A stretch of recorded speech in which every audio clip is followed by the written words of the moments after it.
a bank account belonging to a company suspected to have fraudulently obtained 180 million shillings from the Youth Enterprise Development Fund. The judge issued the preservation orders after the Assets Recovery Agency convinced the court that the funds are part of the 180 million fraudulently transferred from the Youth Enterprise Development Fund to the company's account in 2015. According to the court documents, investigations by the agency established that the fraudulent transfer of the funds was facilitated by former acting CEO Catherine Namuye, who is now deceased.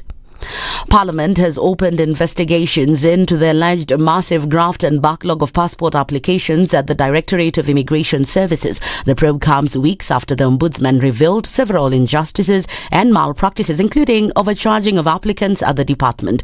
Senate Speaker Amason Kingi has directed the House's National Security, Defence and Foreign Relations to open the inquiry. That's the Newswire. I'm Leah Ubaga.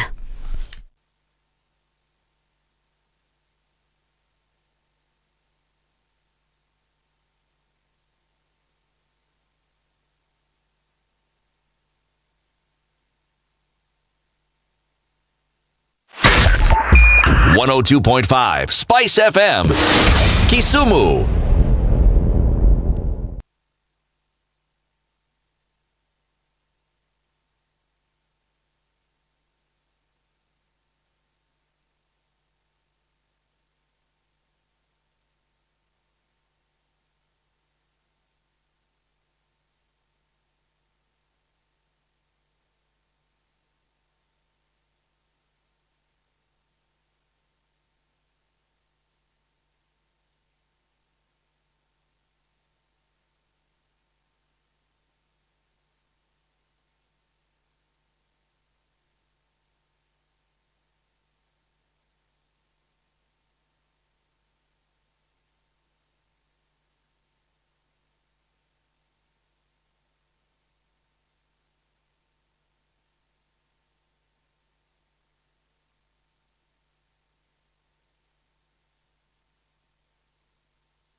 Good morning, and I love your show. Thank you. Having come from a Kikuyu radio background, I migrated to Spice because of the content.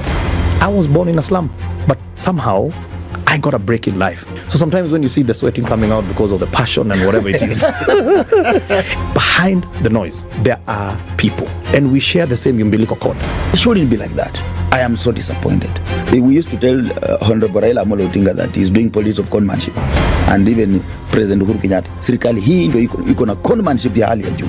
You cannot promise people that you reduce tax, then you double. In politics, there is the issue of trust. For you to turn around and then stab the same people who gave you that trust, there is no other level of dishonesty. Na hii mambo utaona dunia tu. The Situation Room, Kenya's biggest conversation.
Good morning and welcome to Thursday. Getting into the tail end of the week, coming off a holiday, likely to forget that traffic tends to build up in certain parts of the city today. On Jogo Road, it's not looking too bad right about now, but we will see that build up as you get towards Landis and then on to Kamkunji at the roundabout. Let's take a look at what's happening on North Airport Road. A little bit of traffic starting to build up as you get just past that mall and then out towards the Outer Ring Junction. The Southern Bypass has a bit of traffic as you're getting towards Langata Road, and we're also seeing some traffic coming out of Westlands.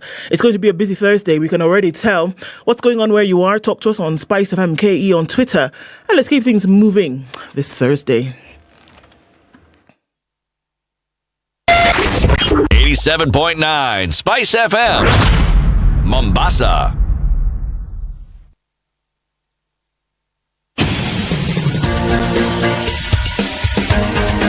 This is The Situation Room, the home of hard-hitting political commentary and penetrating insights about the state of the nation. This is a talk radio experience like no other. The Situation Room, a place for hard truths, debates, and elevated conversations. The Situation Room, witty, political, engaging, deep, controversial. In the room, we have C.T. Muga, researcher, academic, seasoned political observer, a fountain of wisdom in these politically uncertain times. Ndu Okoh, Nigerian by birth, Kenyan by choice, communications expert, Pan-Africanist, a truth seeker and believer in people power, and Eric Latiff, agent provocateur, the man in the chair, seasoned journalist, news hound, a man who believes in punching up, not down. This is The Situation How are you Room. doing? I just hit my knee. Oh no! Wait. Hit your head. Hit your head. Take away the pressure. Hit your head, literally. Like you do this. Yeah. Then The pain from there. Well, What lie? You've never heard, like when you get pepper in your eye, you put salt on your tongue. What? When you get pepper in your eye, pepper. You The put original salt pepper, in your not tongue. this thing we eat here. When you get Pepper in your eye, what do put you salt put on your tongue. on your tongue? Yeah. And then? And then it Disappears. malices it. I'm telling you. That witchcraft doesn't work. Shall we try it? That witchcraft doesn't work. It's very true. You will go blind to the pressure. Oh, the salt goes on your tongue. And then Then it travels to your eye. But see, like now, Like how's say, your you knee? tell me, and then you see better. How's your knee? Huh? Chungu meisha, isn't it? but I didn't even do the thing you were telling me to do. You didn't hit your head? Why would I do that to myself? If you, and then it's salt in my eye and then pepper in my tongue. Why? No. The other way around. All right. Pepper in the eye, salt in the tongue. And then I did what I told you I was going to do yesterday. My knee today is better. Very good. Well done. And where are the gloves? They're exactly where I left them. You know, this is the problem of feeling When better. did you last wear them? A long time ago. Now I removed them. They're on the table. Where I is put this everything. table? Uh-huh. Table is where I do everything in the morning before I whatever. Then I left them. I think what I'm suffering from. So you whatever, and then you left them. Yeah, it's this nonsense of, you know, yesterday I was feeling really poorly, as Ndu would put it. Then today I started feeling so much better. Because I slept with those thermal knee supports as well. So I woke up in the morning feeling good. Knee was Good. up and running. Even the finger swelling had started going down. So I felt up and about. Kumbe. Lovely. Kumbe punde si punde. You forgot now the things that were important. As in punde had not become punde, then what should happen? No, don't do that again. City. Umeona nini? Umeona vitu zingine. Umeona nini?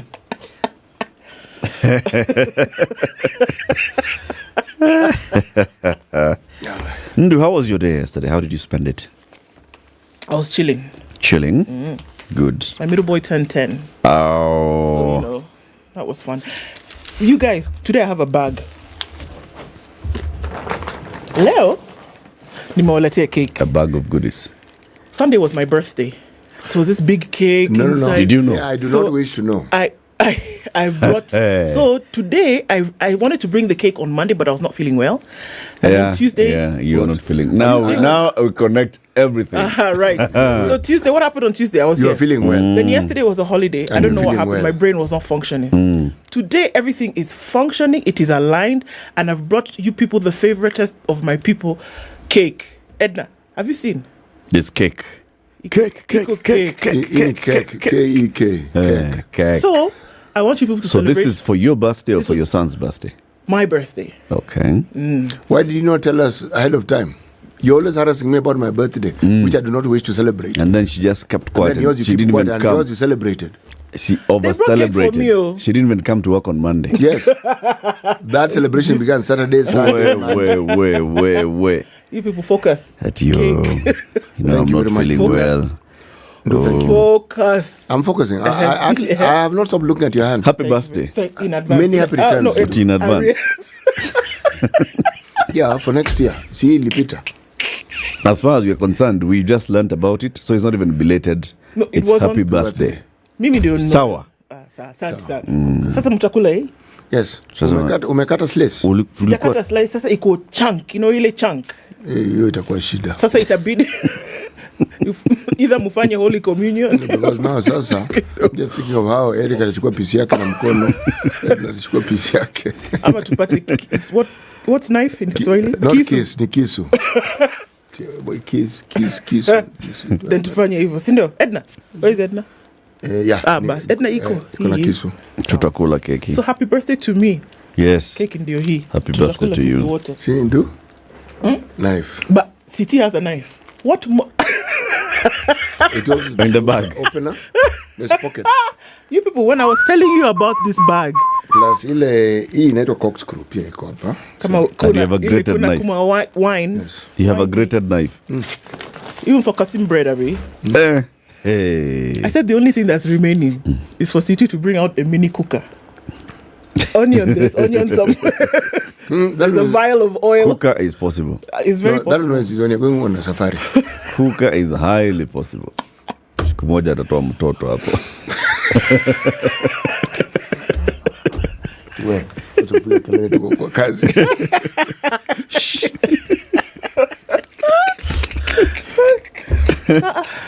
Yeah. Good morning, everybody. Let me tell you what we'll be discussing. Eric, are you okay? I am fine, thank you. Yes, it wasn't my birthday yesterday. That's why it's fine. Wow. That's why I've come to work. Touche. So at 7 a.m. we'll be hosting Joe Kobuthi. Joe is the curator at The Elephant and the policy lead at Uongozi Lab. He'll be here because he writes several articles on The Elephant. Have you been to theelephant.com? You should. Stalemate between the opposition and government. Will progressives seize this moment for Kenya?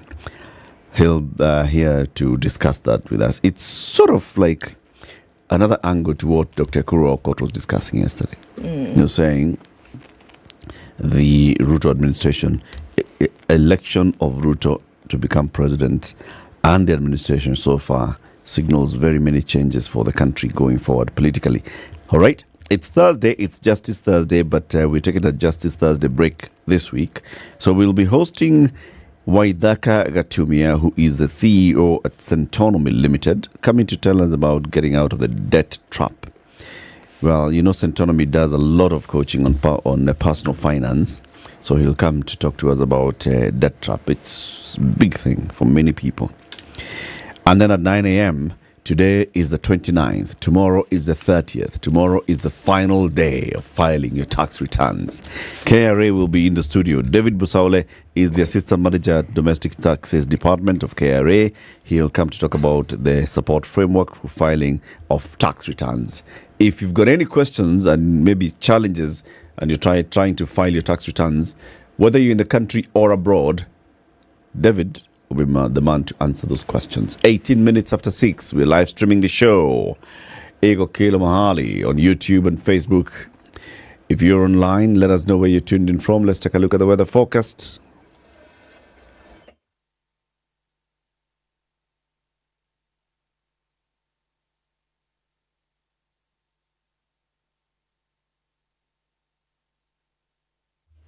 Cloudy conditions at 13 in Nairobi, highs of 22, and we'll see highs of 25 in a mostly cloudy Nakuru at 14. It's 14 and cloudy in Nyeri, highs of 22, and highs of 24 in a mostly clear Eldoret at 13. It's 23 and cloudy in Mombasa, highs of 28. We'll see highs of 29 in Malindi, where it's cloudy at 25. Mostly clear at 18 in Kisumu, highs of 29, and we'll see highs of 28 in a mostly clear Kakamega at 17 currently. Let's look into Kampala, where it's clear at 18, highs of 27. 30 will be the high in a mostly cloudy Dar es Salaam at 24. It's 8 degrees and mostly cloudy in Johannesburg, highs of 16 and lows of 3. And we'll see highs of 29 in Lagos, where it's mostly cloudy at 25. At 21, mostly cloudy conditions in Kinshasa, highs of 31 and lows of 20. Let's look into a sunny Beijing at 32 Thursday afternoon. It'll go to highs of 36 and lows of 23. It's mostly cloudy at 20 in Paris, highs of 25, and we'll see highs of 22 in a heavily raining London at 19. It's mostly cloudy at 22 in New York still Wednesday night. Coming into Thursday, we'll see highs of 28 and lows of 18.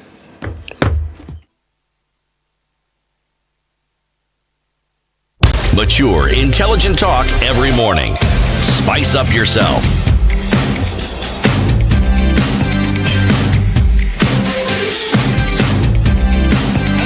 Mornings done right. 94.4 Spice FM, Nairobi. Quite a number of folks online this morning already saying good morning. Yes, we see you. Good morning, Spice. Migori Nyatike represented, just waiting for Goody Goody to push the day. Okay, Sawa. Opige Legend is tuned in this morning from Kampala, waiting for tomorrow's final returns. Okay, good morning. Okay, Nigel is tuned in from Kisumu. I like that name.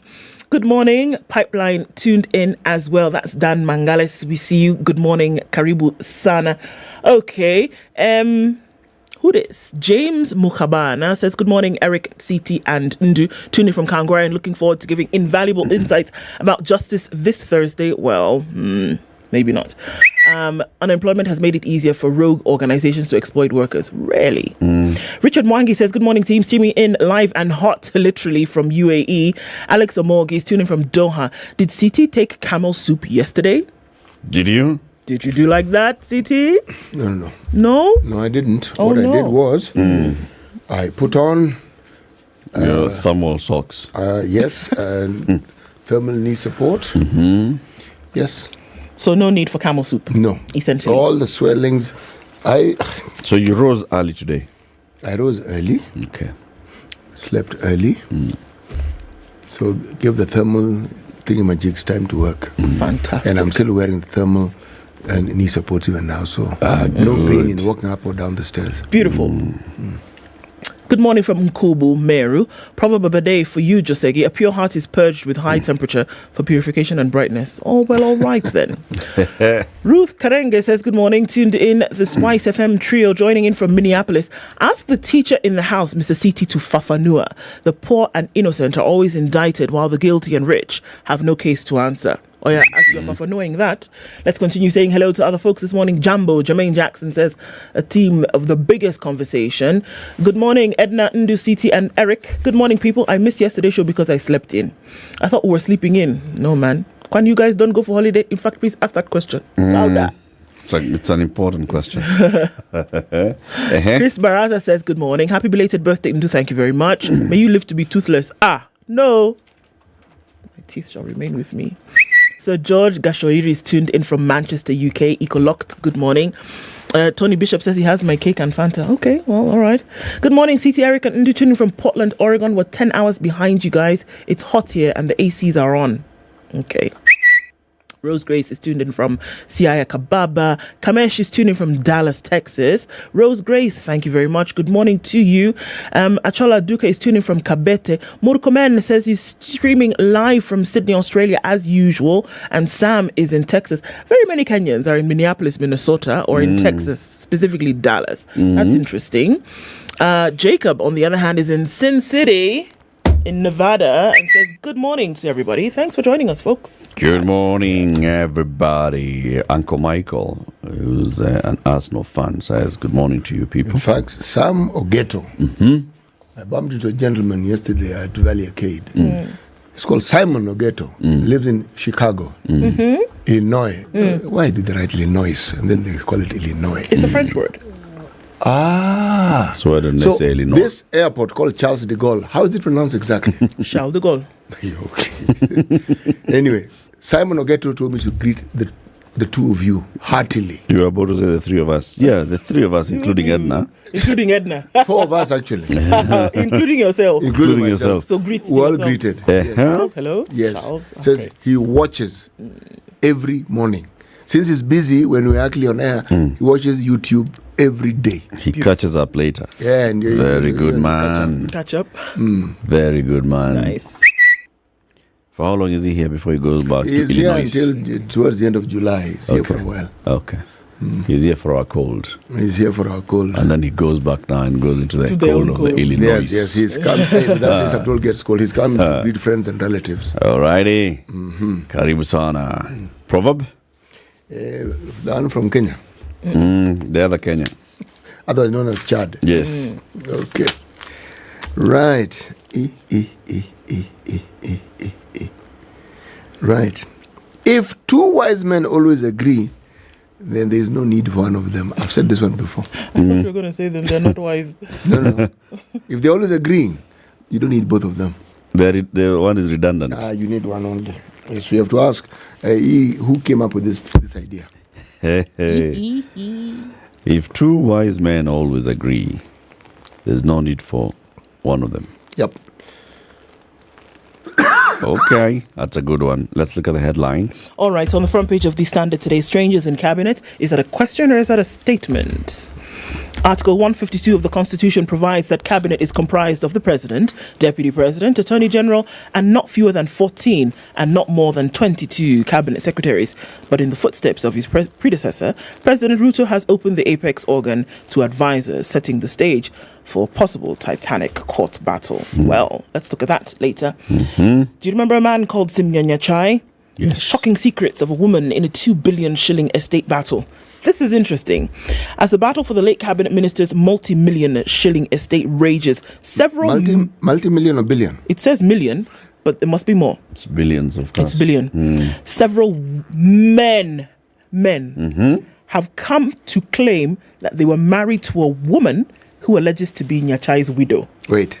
You hear? Pause. Yes. She alleges she was Nyachai's widow. His widow. Oh, yes. She was wife. Yes, was wife. Men are alleging their husband. More than one. More than one is alleging that she was their wife. No. Yes, exactly. Exactly. What you've said. Yes. She's alleging, they're alleging. They're also alleging. This is matrimony is at the center of this discussion. Wealth by association is in the offing. So carry on. So we'll look at that story in a bit.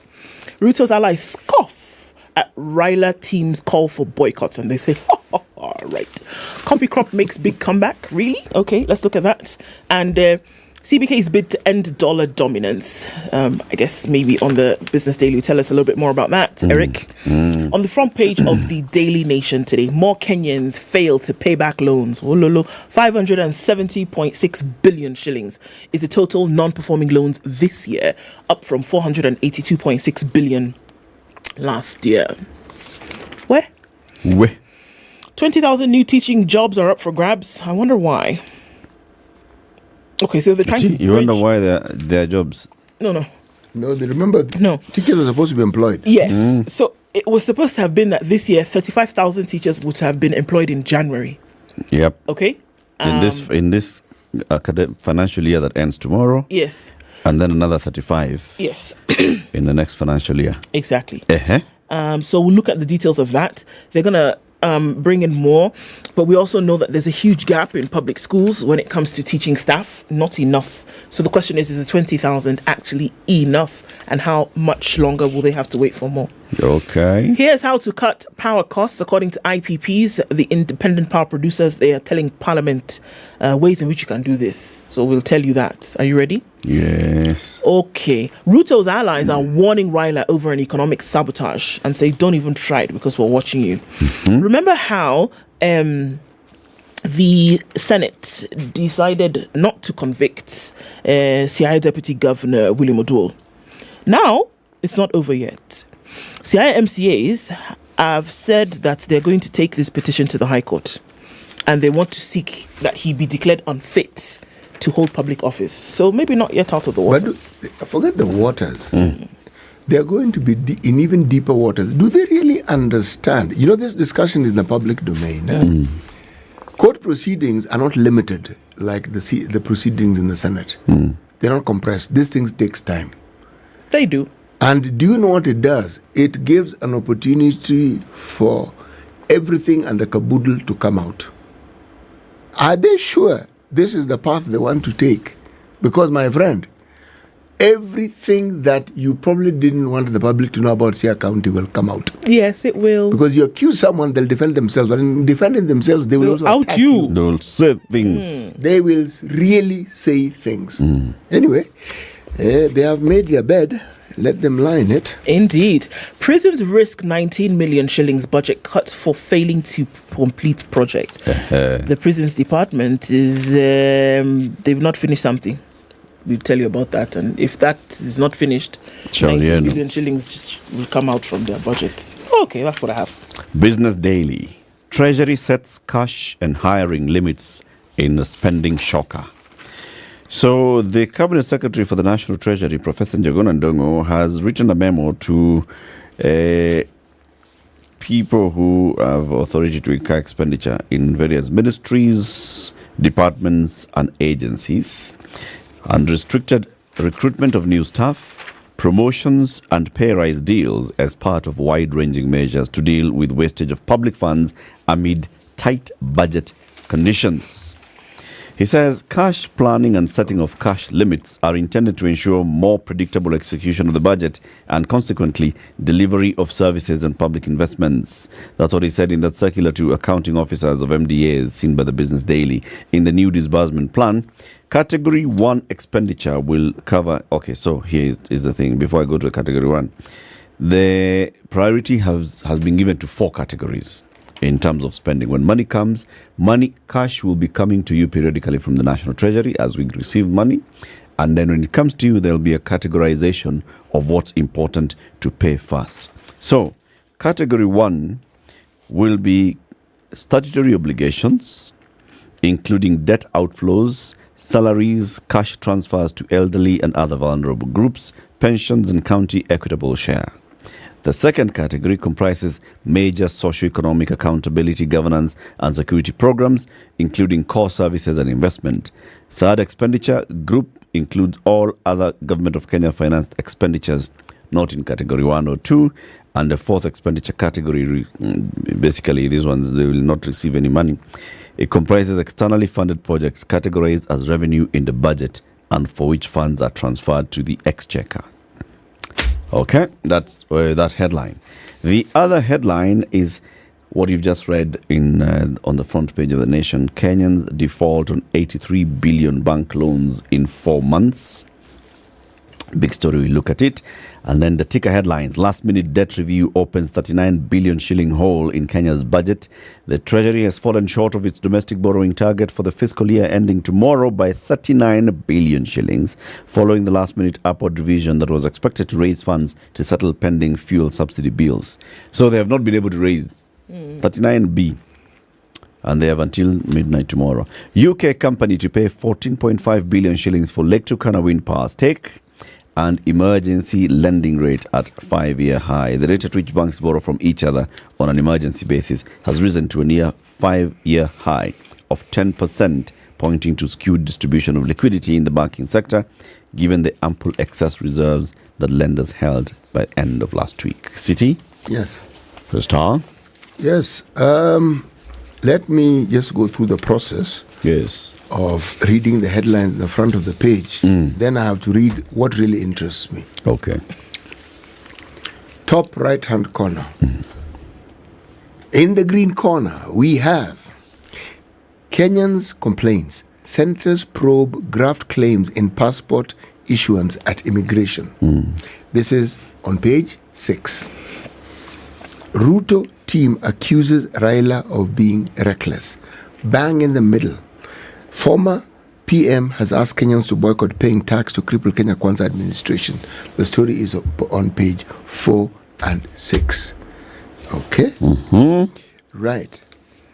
Prayers, reflections, and plenty of goat meat on Eid ul-Adha. Okay. This is a beautiful picture, as you can see. Goats of galore, goats. prayers galore. All those are normal. These ones are normal. They've joined the realms of ancestry. Where? They are no longer here. They've gone to goat heaven. KCSE papers to be collected twice to end exam leakage. What? Yet another attempt to try and prevent what we refer to as a national pastime of leaking exams. Love triangle women. Now this, man. Woman kills her 2 kids after quarrel with husband. I don't understand. This was in Kajiado. And the alleged is that the husband has said he's marrying a second wife. So then you kill your children? Yes. Now the story that has caught my attention is actually on page 7, and it's what I would like to look at. And I will talk about it first. Graft convicts will be allowed to hold public office in new bill. Anti-Corruption and Economic Crimes Amendment Bill 2013, sponsored by Homa Bay Town MP Peter Kaluma, seeks to delete provision that disqualifies convicts from running. Are you kidding? I am not kidding. That's what I'm telling you. It caught my attention. These guys are determined that they want to change that law completely. Nice. Remember, So Kaluma has his own bill. This is a new bill. The other one by Ruko is a different one. Procurement. Then there was an earlier one. We said if you are charged, you step aside. That will be removed. So there's no stepping aside. If you're accused, caught, found guilty. Anyway, there's no need for that law. Let's just remove it. Yeah, Kabisa. At this rate, why are we pretending with it? Just remove the thing. Because Completely. people vote for people anyway. Have the law, don't have the law. What are you talking about? The law is for posterity. If the citizens, if you want the law, you have the vote. Don't vote for the person. The problem is the people, when you vote for them, haven't quite qualified to be members of this particular law. They're not fully fledged. Then when they get in, they get full membership. So all the things that you're looking for happens when the people are in office, not before. Yeah, but if it's all about corruption and if we claim to be serious, like we pretend to be, so why are we voting for the people anyway? People break traffic laws, so should we do it with traffic laws? No. This is about this election thingy. I agree with you. That you're not qualified and fit to hold public office, so you should be barred from running. I agree with you. Well, and I'm saying ultimately, the people who make that decision are voters. If voters have been voting for these people anyway, why? Anyway, let's discuss that later. It's 24/7. Tell us about traffic. Cindy? All right. This is the Situation Room, the only way to start your day. You think you can guess the year? 2007. That's when the theme song, that's when it premiered for the James Bond movies. You're half correct. But in terms of guessing the year? Okay, if not 2007, then 1963. Oh, now you're just throwing things, eh? You're throwing the sufria and everything outside. The Spice Drive. Big hair and the biggest hits from the best decade. Tune in to the Spice Drive with me, Edward Quatch, 3 to 7 in the PM. The Spice Drive, only on 94.4 Spice FM, Nairobi. Damn. Okay, not doing too badly right about now. A little bit of traffic on Jogo Road heading out towards Kamkunji.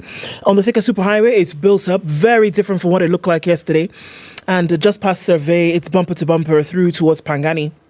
And we're starting to see the beginnings of traffic on Kiambu Road today. So coming off of Limuru Road, United Nations Avenue, Ruaka, Kitisuru, all of that, nothing happening there. Now is time to leave and not get stuck in what will happen around 7 o'clock. Okay, coming off Waiaki Way, you're looking good there, as well as the Southern Bypass. It's going to take you into the city. Enjoy the scenic views of the National Park as you're driving through. Okay, so what else are we looking at? Nothing much happening right around Langata Road, but you'll be okay as you're getting through into the city as well. Let's see what happens around about 7 o'clock. For now, you should be all right. Spice FM KE on Twitter.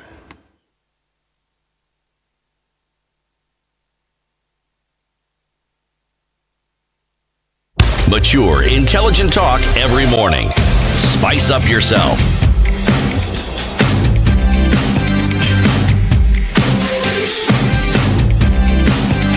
Mornings done right. 94.4 Spice. The one that was interesting was that Kaluma. That is the one I'm going to. That is the one I am going to. You see, what has happened here, the Homa Bay Town MP, Peter Kaluma, proposes, the following. It says the objective of this bill is to amend the Anti-Corruption and Economic Crimes Act 2003 to delete the provision providing for the disqualification of persons convicted of corruption or economic crimes from being elected or appointed as public officers, the bill states. I read through the articles and I looked for the reasons why, and the only reason that seems to be stated is something that was mentioned by the chairman of the Legal Affairs Committee, and he said, this general, George Murugara, Karaka MP, says this would affect the person's constitutional and legal rights. So, constitutional rights will be affected if you you must give them their rights. If you stop them from standing, from buying, and yet you see, if you looked at the disqualification of people who had been accused of graft, it wasn't for eternity. It was meant for 10 years. After 10 years, you could then remember the previous one, which said you step aside, or if indeed you're found guilty, you then cannot. So you are a public or state officer, you are accused, you step aside. You step aside. If you're found guilty, you are not eligible to stand or to occupy public office for 10 years. Okay. Yes, it isn't for the rest of your life. It's not for posterity? No, it's not. So a convicted fraudster, somebody who has actually eaten public money, can go into jail, serve 10 years and come back and work in the same office? I'm just reading it here. And now Kaluma's bill is seeking to do what? The objective of this bill is to amend the Anti-Corruption and Economic Crimes Act 23 to delete the provision for the disqualification of persons convicted of corruption or economic crimes from being elected or appointed as public officers. Okay. You remove it completely. So there's no if, but. It's not there. Yeah. You've been convicted doesn't mean that you've stopped living. It means nothing. You've just been convicted. You can continue with your life. They convict you tomorrow. If they decide to appoint you as the minister, you still serve as minister. But you see, with the MP for, is it, what's the name of this gentleman who is still serving in parliament as one and was convicted? What is his name again? You go ahead, let your brain do the work. My brain is going to do the work. Well, look. No, sorry. I was getting there. Oh, I thought that you didn't. Okay, I'm sorry. Yes, no. That was the pilot. The pilot has worked. You got there. The concept has been improved. So now they've figured, see, we've seen it working. So the guy is still in the new, yet there's an appeal, blah, blah, blah, blah. Yet we had the conviction. Chief Justice here telling us, when you are charged and found guilty, you are guilty. Yeah, he had conviction. So they have not unguiltitized him, even with the appeals, okay? So he's guilty. But yet, the guy is scot-free and serving his people. So that pilot has worked. So I think Kaluma is bold enough to say, since this one has worked. So we just move into the next one. Why don't we just move this thing to the next stage? Let's get Kaluma soon. Yes, so that he can explain this thing to us. Maybe there's some logic.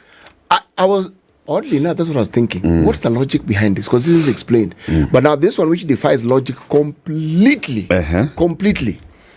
Idle 35,000 acres of state land to be put under maize farming. This is according to the PS for Agriculture, Kelo Harsama. He said the land will be used to produce maize and to help meet the country's demand deficits. 500,000 acres of Glana Kulalu have not been fully utilized. Yes. We even got land in Malawi, or was it Zambia? Yes. Okay. So this 35,000 acres, what is it going to help? Where is it? First, read the story, tell us. Where is it? All over the country. This is ADC land. I support it, Bwana. Why is this land? Why do we have ADC land just sitting idle in an agriculturally productive zone? First of all, what I'd like to know is if the land is really idle, just for starters. Because When you say it's idle, doesn't mean it is idle. Like the Gulana Kulalu 500 acres, which is, like it could be raving. It's underutilized and not used. Okay, is that idle? Because it's there. We clearly haven't utilized all of it, so is it idle? Yes. All right. That land was designated for precisely what the PS is telling us. Yes. So why are you dwindling and fiddling with 35,000 acres? You have 500,000 acres sitting somewhere. That is one side. But then, if you have ADC land, say for example in Joro, right? If you have ADC land somewhere where it could be productive, you have 10,000 acres of Agricultural Development Corporation land here. Eric. And all you've had for the last 30 years is just grass growing and people bringing their cows Eric, you here. know what my beef So is? you just grow maize. You know what my beef is? Large-scale production, because of the economies of scale, brings down the cost of whatever you're producing. The government has been talking about how we should change our habits and eat millet, eat sorghum, eat cassava. Eat cassava. This idle land, I'm not saying it shouldn't be farmed. It's this maize thing that I'm talking about. Oh, your problem is what is to be put. Yeah, why you use it now for these alternatives? All these things that you've been telling us you want us to do and to change to. Is this not the opportunity for you to do so? Uh-huh. Yes, Galana Kulalu land is 500,000 acres. Put that on the side. If we planted maize, that maize, we'd have more maize than we know what to do with. You've actually planted the maize. Yes, and even not on all of it. Yeah. Even not on all of it. Now, this 35,000 acres, is that not the opportunity for you to grow all the cereals you've been talking about? Sour. In large quantities? Sour. Yes, that's really what I'm talking about. Sour. And what I'm really talking about is when I hear that supposed idle government land is being targeted for some projects, my first wonder is, are they really going to do what they said they're going to do with that land? Because you'll hear there's tender. They'll get access to the land. Yes, that's the point. And that's it. Someone will be given land to grow cassava. Another one, the other things I mentioned. Will those things grow? Or once that land has been allocated for this so-called would-be farmer, will it ever go back to the government? Anyway, I've said what I want to say. Sour. You see this problem of capitation? Capitation. CS Machogu has spoken. And he has said, the problems are over. That's, I believe him, don't Thank you, Lord. Don't you? State to end capitation delays to schools and hire 24,000 teachers like that, Maradat. Where was he saying this? Somewhere in Kenya. Now, there's been a change to the quarterly ratio system that will ensure a more equitable distribution of funds throughout the year. Machogu notes education sector received the highest budget share of 628.6 billion shillings. So he hears you and he understands. The quarterly students' capitation system has been abolished. Not is it is being thought about being abolished. Not that they are considering to. It has been abolished following protests from secondary school principals over delays in the disbursement of the money. So this noise they made over the last few days, they came and said, you know what, this thing out. Education Cabinet Secretary Ezekiel Machogu yesterday said that the capitation will from next term, which is in another 7 weeks, be disbursed on the ratio of 50-30-20 for the first term, second term, and third terms respectively. Because obviously, the third term is the shortest, isn't it? First and second terms are the same in terms of period, but they're saying 50% of the money you need for the year. We're going to give it to you in the first term, 30% in the second term. By the time of finishing, school at the end of November, I would have given you 20%. Sour. He says he understands the challenges and the constraints that these delays cause to the operation in your schools. He says we get it.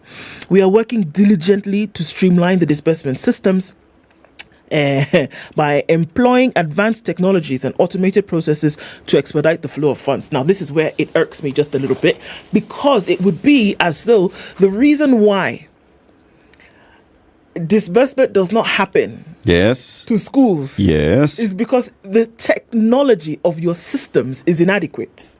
This is what Machogu is trying to say. That's basically it. Yes, that's the reason why. Not that we don't have the money, not that we don't have this, that. We are sending money, but now your system is can't not agreeing receive. to disburse. You see, so now. So now the solution is improve technology. Okay. Then these problems will be so gone. When you press send, it is received immediately. See, they just use M-Pesa. It works. It's in there. Yeah. And you can do bulk amounts with M-Pesa. Yes. So there's no problem. Why not just talk to Safaricom? They set the technology for you even today. Do M-Pesa. Today. If you say Safaricom, come and do for us, by today, they can come there, they can sort out that thing. But the problem is technology. It's not all these other things people are shouting about. So that we don't have money. Lack of money. No, please. You know, I don't understand what you're talking about. Can I read it again? No, I want you to explain it. He says he understands. I didn't understand it. Okay. Now explain it. Now, Machogu understands the problems that is brought about by delayed disbursement of capitation funds. He gets it. Yeah. Now, because of that, we are working diligently to streamline the disbursement system. So this issue is an issue of disbursement. It's not that there's no money. Okay? Okay, stop. Let's go to the next story. Wait. I know, please go to the next story. Okay, Sawa City. But you've understood now.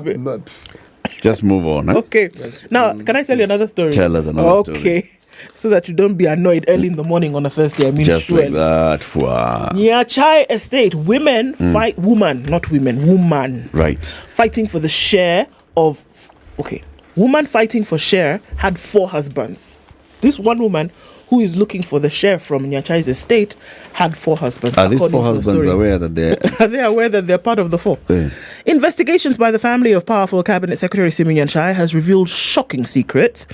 As the battle for the politician's we're going to go with billion-shilling estate, rages, several men have come up to claim that they were married to a woman who alleges to be Nyachai's widow. So there have been affidavits by 2 men and an investigation report commissioned by the family's family detail Margaret Chwea's alleged marriages. Okay? The lady in question now is called Margaret Chwea. In her court documents filed before High Court Judge Eric Ogola, Ms. Chwea claims that she was the 4th wife of the late Chief Secretary and Head of Civil Service. The documents are filed in a battle to control his wealth, estimated to be approximately 2.05 billion shillings. However, Nyachai's family went flat out to discredit the claim by hiring a private investigator to dig into her marriage life. The affidavit and the investigations report have also been filed before the judge. The report now claims that Chwea had been married by 4 men, 2 in Kenya and 2 in the US where she lives. In her application, she claimed that she was married to Nyachai in 1973 and had 3 children, Chwea Ronnie David, John Paul Chwea and Patricia Chwea. In the case, Charles Nyachai, a member of the East African Court of Justice, denies any connection between Chwea, her children and his family, asserting that there is no evidence to support her assertions or being Nyachai's wife or the biological mother of the children. So Charles Nyachai has come out and said, this one, we can't even prove that you are the mother of these children. These ones that you're saying are yours, we don't even know if you're the mother. Now you want to come and say that you are our father's wife. Do you know this drama unfolded? In the burial of this gentleman. Nyachai. At his The funeral. worst possible time is when this lady appeared and showed there up. were people and anyway, go on. Now, Charles's mother, Martha Mwango, also submitted an affidavit countering Chwea's claims because, I mean, she's still around, surely. Yes. She states that Nyachai had 5 wives, namely herself, Esther Nyaboke, Grace Wamoyo, Sylvia Nyokavi, whom he divorced, and the late Drusilla Kemunto. Mwango dismisses the photographs presented by Chwea as insufficient evidence of the relationship. You cannot just be in a function and stand next to somebody and say you're his wife. I mean, come on. Who does that, right? I categorically state that the first applicant here in Margaret Kerubo Chwea was, as far as I know, not a wife to the Honorable Simeon Nyachai. I verily, you know how they very verily say unto you, I verily believe that having been married to my husband, the late Honorable Simeon Nyachai, for 64 years. 64. Surely I would be in a position this to know is his before other independence. Yeah. Don't you think she would be able to know? And the other wife, she has not denied them. She has said, I know them. This one, not a wife. Okay. She also states that she never informed her that Nyachai was sick. Supporting Charles's position, Leon Nyachai, his stepbrother, filed separate affidavits including, or rather disclosing an investigation into Chwea's life in Kenya and the US. So they've gone into this investigation, they've gone on to find that even this one who has come to say somebody else is her husband, 4 men have said she's their wife. Okay.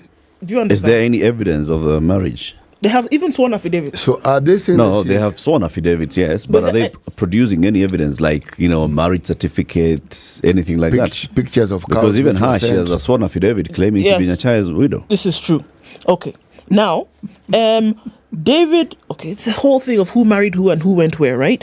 Okay. The above said first two husbands, to wit, Jacob Mashuki Makoya and Michael Opondo, are resident in Kenya and were so resident even at the time of the respective marriages to the first applicant, according to this one, Mr. Leon, who is the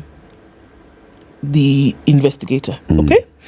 Mishuki has also filed his affidavit. He states that he was born in 1949. He claims that they were married under customary law and they parted ways in 1978. He denies any knowledge of her being married to Nyachae. According to Machuki, at no time during our marriage did the first applicant indicate that she was even married to the Honorable Simunya Nyachae, and to the best of his knowledge, she was never married to him. He's saying that surely we were married. At some point, you would have told me, this guy used to be my husband, right? Didn't happen. Is that really ample evidence? So, this is the thing. We don't know if now, John Paul... No, it's a whole... It's just convoluted. There are very, very many people saying very many different things. And the weight of this comes from a private investigator who was hired by the Nyachae family. Yes, to find out exactly what is going on. That also not by the stepbrother to Charles Nyachae. Yes, okay? To dig up stuff about this particular woman. Now note, the 5 women that that's said to have been his wife at some point, nobody's denying that. The others. Including the one who was married for 64 years. She's not even denying the other 4. She's saying, surely I have not denied these other ones. If there was another one... I'm just saying, I don't know who this one is. We don't know where is she coming from. And they're doubting that even those children that she says are hers, they are even doubting whether they're actually her children. And then in the midst of all of this, 4 men have said that they were also married to you. Surely, madam, how do we take What is certain about the story is that this is the tip of the iceberg. Yes. There's something here. There's something here. I'm looking at the story now written about what the investigator's affidavit is saying. He's saying Choya was married to George Gordon Odero on April 11th, 1987 in Nevada, USA, and a marriage certificate number blah, blah, blah, blah. So he's found out that there was a marriage and a marriage certificate. She was also married to James Leroy Totten in 1989. Just 2 years later. Yeah. He states that he got the information from an investigator from the US. At the same time, the investigator narrates that he established that Choya had a stepmother called Agnes Kemunto Choya. The investigator claims that Kemunto knows about Choya's marriages in Kenya. I interviewed Agnes Kemunto Choya and found out that Margaret Kerubo was married to Jacob Machuki Mokaya in 1973, and they sired their firstborn son Samuel Onyancha. Onyancha is also called Rodney Choya. You see? The father of Samuel Onyancha, Jacob Machuki, confirmed that Samuel Onyancha was his firstborn son. The investigator says he went to the registrar of birth certificates and confirmed a birth certificate for John Paul Choya, which allegedly revealed his father was Michael Pondo Migoa. Do you see now? He got a baptismal certificate contained in the baptismal registry by the Archdiocese of Nairobi, depicting the father of Margaret Choya's son, John Paul Pondo, as Michael Pondo, and not the late Simon Nyachae. Hey, he says, this one. Why? It reminds me of a case of a lady who caused a lot of drama outside the Supreme Court. Saying that she was Maraga's wife. Yes, yelling and screaming, and though that drama didn't last long. It appears somebody had contracted her to perform this. Come and bring a bit of perform that skit. And she did it well. She did it very well. She did it beautifully. An Oscar performance. It was a good performance. A legal showdown is looming between the ruling Kenya Kwanza and Azimio over another one. Over this cabinet story. See, on Tuesday, the president chaired a cabinet meeting. Yes. Right? And in that meeting, we also had some strangers. These were UDA Secretary General Cleopa Malala, National Security Advisor Monica Juma, David Ndii, who's an economic advisor, and Harriet Chigai, who is a women rights advisor, to sit in the country's top decision-making organ. Now, this, of course, brought up some questions, like, what they're sitting in cabinet meetings and what's their role. Remember, Raphael Tuju was cabinet without portfolio, a cabinet CS without portfolio. And then later on in his administration, when he appointed General Badi to be NMS director, Uhuru Kenyatta also invited him to be sitting to cabinet. But people went to court, and the court said, no, you cannot have people sitting in court, in the cabinet, who are not cabinet ministers. It's clear who cabinet ministers are. You have gazetted your ministers. These other people are not ministers. And I think this is some serious mischief, and it needs to be nipped in the bud. Because we'll find, by and by, we'll have a cabinet of 40. People are just going to keep coming. 24 ministers and 26 advisors. 50 people in cabinet. This is going to be, I hope someone goes to court on this and says, stop it. Just stop this story. Stop it. If you want them to be advisors, you can hire them as advisors. But them sitting in cabinet? No. Then the argument will be, they're in cabinet, but they are just sitting there as observers. Eric, they'll change the law. After all, they can delete it, add things here. They'll change the law and they'll be allowed. It's a Katiba issue. They cannot touch it. Oh, nothing is beyond reach for this particular government. That's your pet, but one day we'll discuss it. I'd like to hear what these laws have changed. But all these amendments are changed. That's Peter Kaluma is not in government. 7 a.m. Good morning.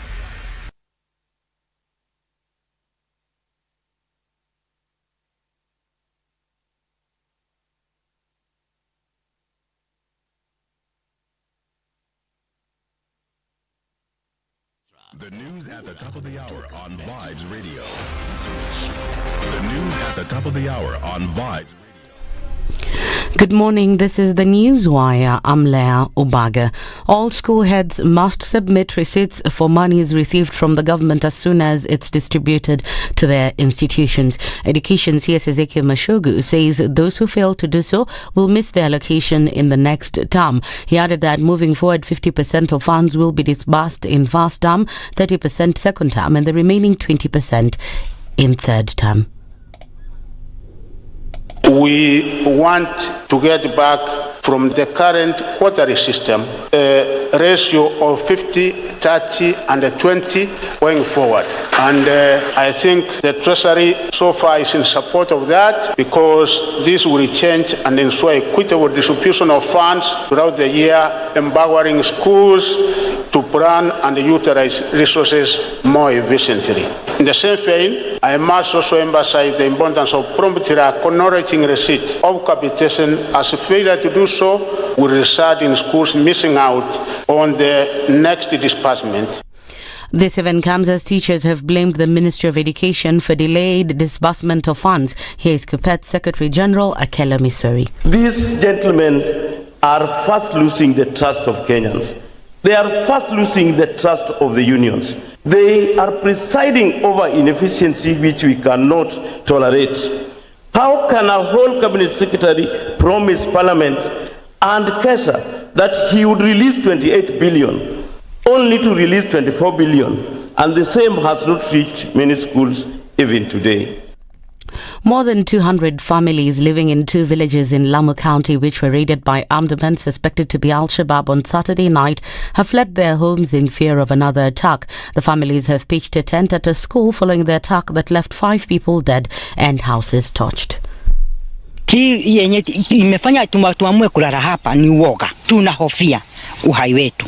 Hiyo ndio imefanya tuamue tulale hapa, kwa sababu huko tunakaa tukiwa na wasiwasi. Hatujaona ile usalama huko tuliambiwa tuliahidiwa. Na sasa ndio tunahofia, ndio mnaona tunakuja hapa shuleni kutafuta usalama, kwa sababu nahofia ukilala kule ndani ya hiyo nyumba, si utachomewa ndani na watoto wako wote. The families have further called on Interior CS Kithure Kindiki and his defense counterpart Aden Duale to guarantee them of their safety, saying these frequent attacks have affected their livelihoods. Wakati kunapokuwa usiku tunaona shida imeingia, na kunapokuwa mchana tunaona kumekuwa afueni, maana kila kona unaiona. Lakini usiku ambaye amekusudia kulifanya maovu huwezi kujua amekaa wapi. Kwa hivyo unaenda shambani mchana, asubuhi na jioni unarudi hapa ili kujikinga, ili kujihifadhi.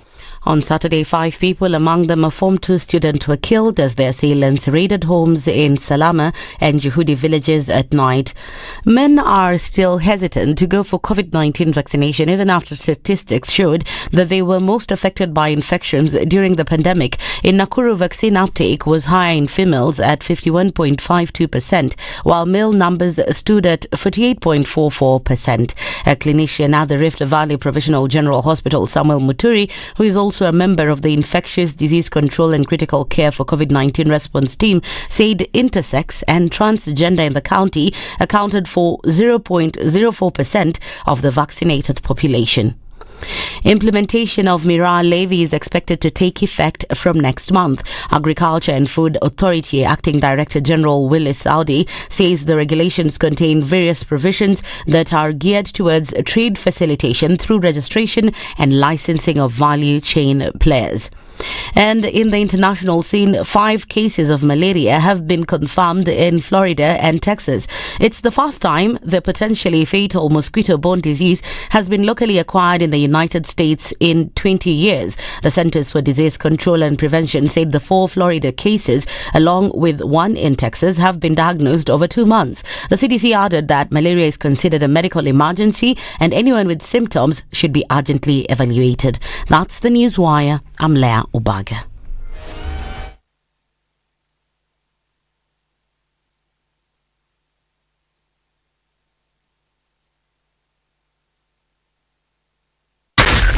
Spice FM, Nakuru. All right, a few minutes after 7 o'clock, we're looking at traffic building up in different parts of the city. Let's look at the Thika Superhighway. Not doing too badly as you're coming in from that outer ring junction, but we'll see some of it further ahead coming in then from Kasarani and then out towards Garden City. But then it's heaviest as you're going towards the Pangani underpass and then through towards Moranga Road. All right, some traffic coming out of Westlands. It's not too bad though, off Waiaki Way. James Geshoro, we're seeing the pile up just over the drift. It'll continue later, that's for sure. Now is when we're seeing traffic building up around Kitisuru, Ruaka, and then coming through towards Limuru Road and then into the city. It's going to be a busy Thursday, that's for sure. The northern bypass, as usual, giving all the way through towards Kiambu Road, which has some traffic right about now. Huru Highway already busy at your different junctions of Lusaka and then coming in towards Haile Selassie at the junction. Let's keep an eye on things and see what happens closer to 7:30 when traffic hour proper begins. Talk to us on Spice FM KE on Twitter.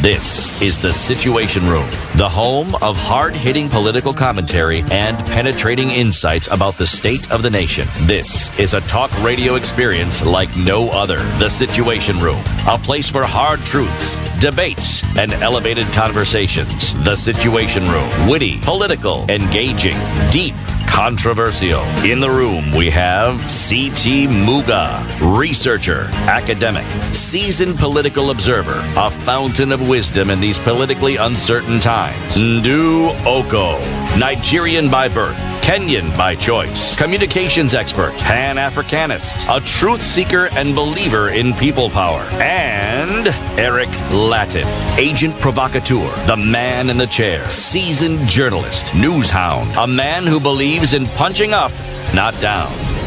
This is The Situation Room, the only way Welcome to the second hour of Kenya's biggest conversation.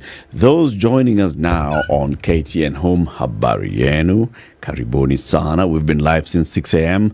on Spice FM, live streaming the show as well on YouTube and Facebook. Have you been to Naivas lately? Are you planning to? Okay, it's end month. Maybe this is the time you're about to do your end month shopping. Go to Naivas, and among the things that you buy, remember to buy Colgate toothpaste. So for every tube of Colgate you buy at Naivas supermarket anywhere in the Republic of Kenya, Part of that money will go towards helping put a smile on children's faces in various parts of the country. Those are children who do not have access to safe drinking water. And what Colgate is doing is raising funds and putting in its own resources to help build 30 water wells that will benefit more than 150,000 people. Please participate in this noble venture. Go to Naivas, buy Colgate, and you also help in building these 30 water wells, to benefit 150,000 people. Our next guest is in the studio. Joe Kabuthi is a curator at The Elephant and a policy lead at Uongozi Lab. He's here. Joe, good morning. Good morning, Eric. Karibu sana to Kenya's biggest conversation. Asante sana. Glad to be here. That's a hot seat of the Situation Room. Let's begin by you telling us what The Elephant is before City gives us the proverb. I mean, the elephant is a digital... The elephant in the room. The elephant in the room. I mean, the Elephant in the Room is a digital media company. We've been. This is our 6th year in operation. I mean, we just like you guys we try and articulate alternative ideas, alternative thoughts. Really to space to try and contextualize our society much deeper, right? I mean, when we began in 2016, there was a gap. There was a gap in the media landscape then, where we're not explaining the news to people. So I think our argument was there was need to go deeper, to go further, to try and give much more history, background, a bit of context to our viewers, to try and explain to them what's happening around them. Outside of City Muga is in the studio, but why is City Muga in the studio? That kind of thing. So, right. Yeah. So I mean, so it's really journalism. So it's just basically asking, who is this City Muga in the studio? Absolutely. What's his background? Where has he come from? What has he been doing before he got here? What is he doing now? And all those questions. Absolutely. Sawa. City. You're in the studio. I'm actually in the studio. What am I doing here? Yeah. Well, what I'm doing here, I will not state, I will exemplify, I will put it into practice so that you can see. Our proverbs for this week come from the country of Chad. The previous week, the proverbs were from Kenya. If two wise men always agree, then there is no need for one of them. If two wise men always agree, there is no need then for one of them. Joe, what's your interpretation of this? It's a clever proverb. So I think it's a very clever proverb. Oh, say what's on your mind, Joe. I'm a philosophy graduate. So the philosopher Socrates once said that the unexamined life is not worth living.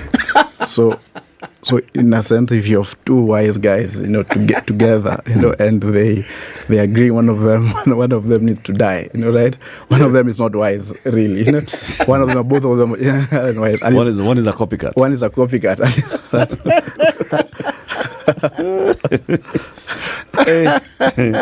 And that perspective, I was not expecting. One is Bonoko. You penned something on The Elephant, theelephant.info, some 3 months ago in April. And the headline of it was of interest to us. Kenya on the cusp of great change. And just in summary, you say a fundamental contest between two orders is taking place in the country. Will Kenya's progressives seize the moment to catalyze a progressive vision for socio-economic and political change in society? And basically, you're looking at what was happening around that time in April. Azimio had called for rallies. In fact, they were doing 2 rallies per week. The issues that were raising and what the government was then doing. And you're saying, all these things that are taking place, they are leading towards something. What did you have in mind if you just take us back to April? So a bit of context, right? And I think we have to look at Kenya's political history for us to understand this particular moment that we are in. So Kenya, like many colonies across, colonized by the British, right? But interestingly, how the British, when they were going around the world colonizing India, Kenya, other places, was the imagination of the societies was different. So India, and just like Kenya as well, when they came here, they looked around and they said, listen, these guys know there are a few natives running around. This looks like 16th century England. Right? So, so it was actually the model of England in the 16th century that they actually replicated in their colonies. So here in Kenya, they looked for chiefs, local chiefs. They propped up, they send their sons to school. They set up institutions where their sons, mainly sons, and a few daughters, and they really fashioned Kenya and many of their colonies like 16th century Tory England. So it's aristocratic, feudal, land gentry, etc. And this was actually this is how Kenya was fashioned. This was our initial elites post British invasion had a feudal logic. And one of the ways that actually to bring this argument home, I like to say is if you I find interesting that you can find 50-something, 60-something year old men especially saying I went to Alliance. And I have nothing against going to Alliance. I think it's a great school, but that's a very feudal logic. It's a very old Tory England where there's a kind of space that you need to occupy to be, in a sense, an aristocrat. And you're a land gentry. You have many pieces of shamba. And if you look at it, for instance, even if you take the argument further, if you look at our laws, the penal code, our laws, colonial laws, look at our the alcohol laws, natives weren't allowed to drink. It was they couldn't handle their liquor. And the natives who were allowed to drink were the ones who were schooled, who went to Duke of Shire, now Nairobi school. Those are the guys who were allowed to drink because now you can handle your liquor. Again, if you look at our colonial laws, we still have part of that logic today, is that when Africans would kill animals, that was called poaching. When the whites would kill animals, that was called game hunting. Yeah, there you go, right? And you still have that stuff. You go to northern Kenya, Dr. Mordecai Algada writes about this a lot. We still have part of that feudal logic. So, so come independence.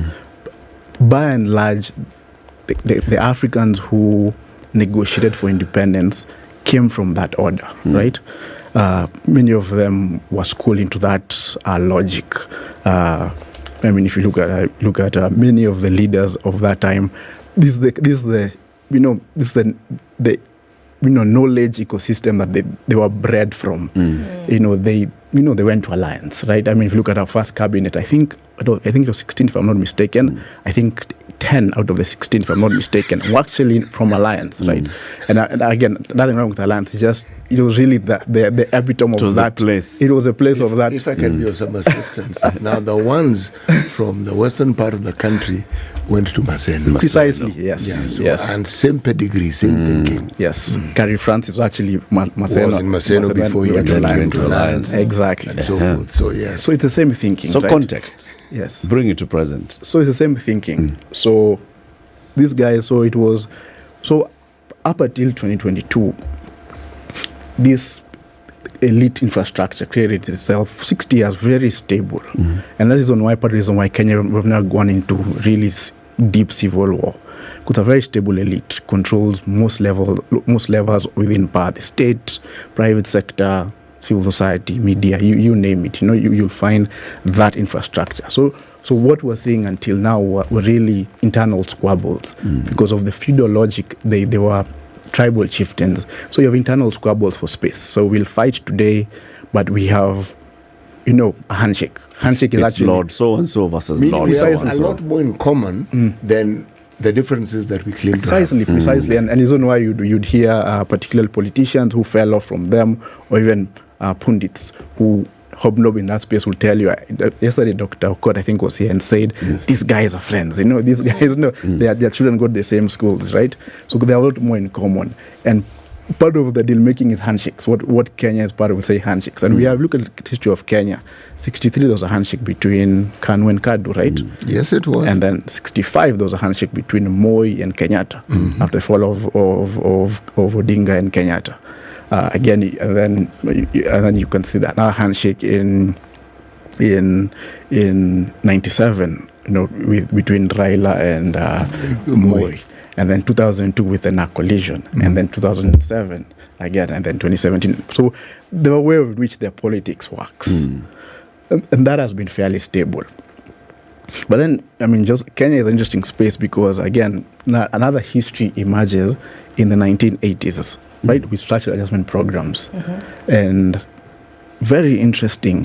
I think one of the most illuminating thinkers around this is the late Tandika Mkandariwe, who actually called this Africa's Great Depression.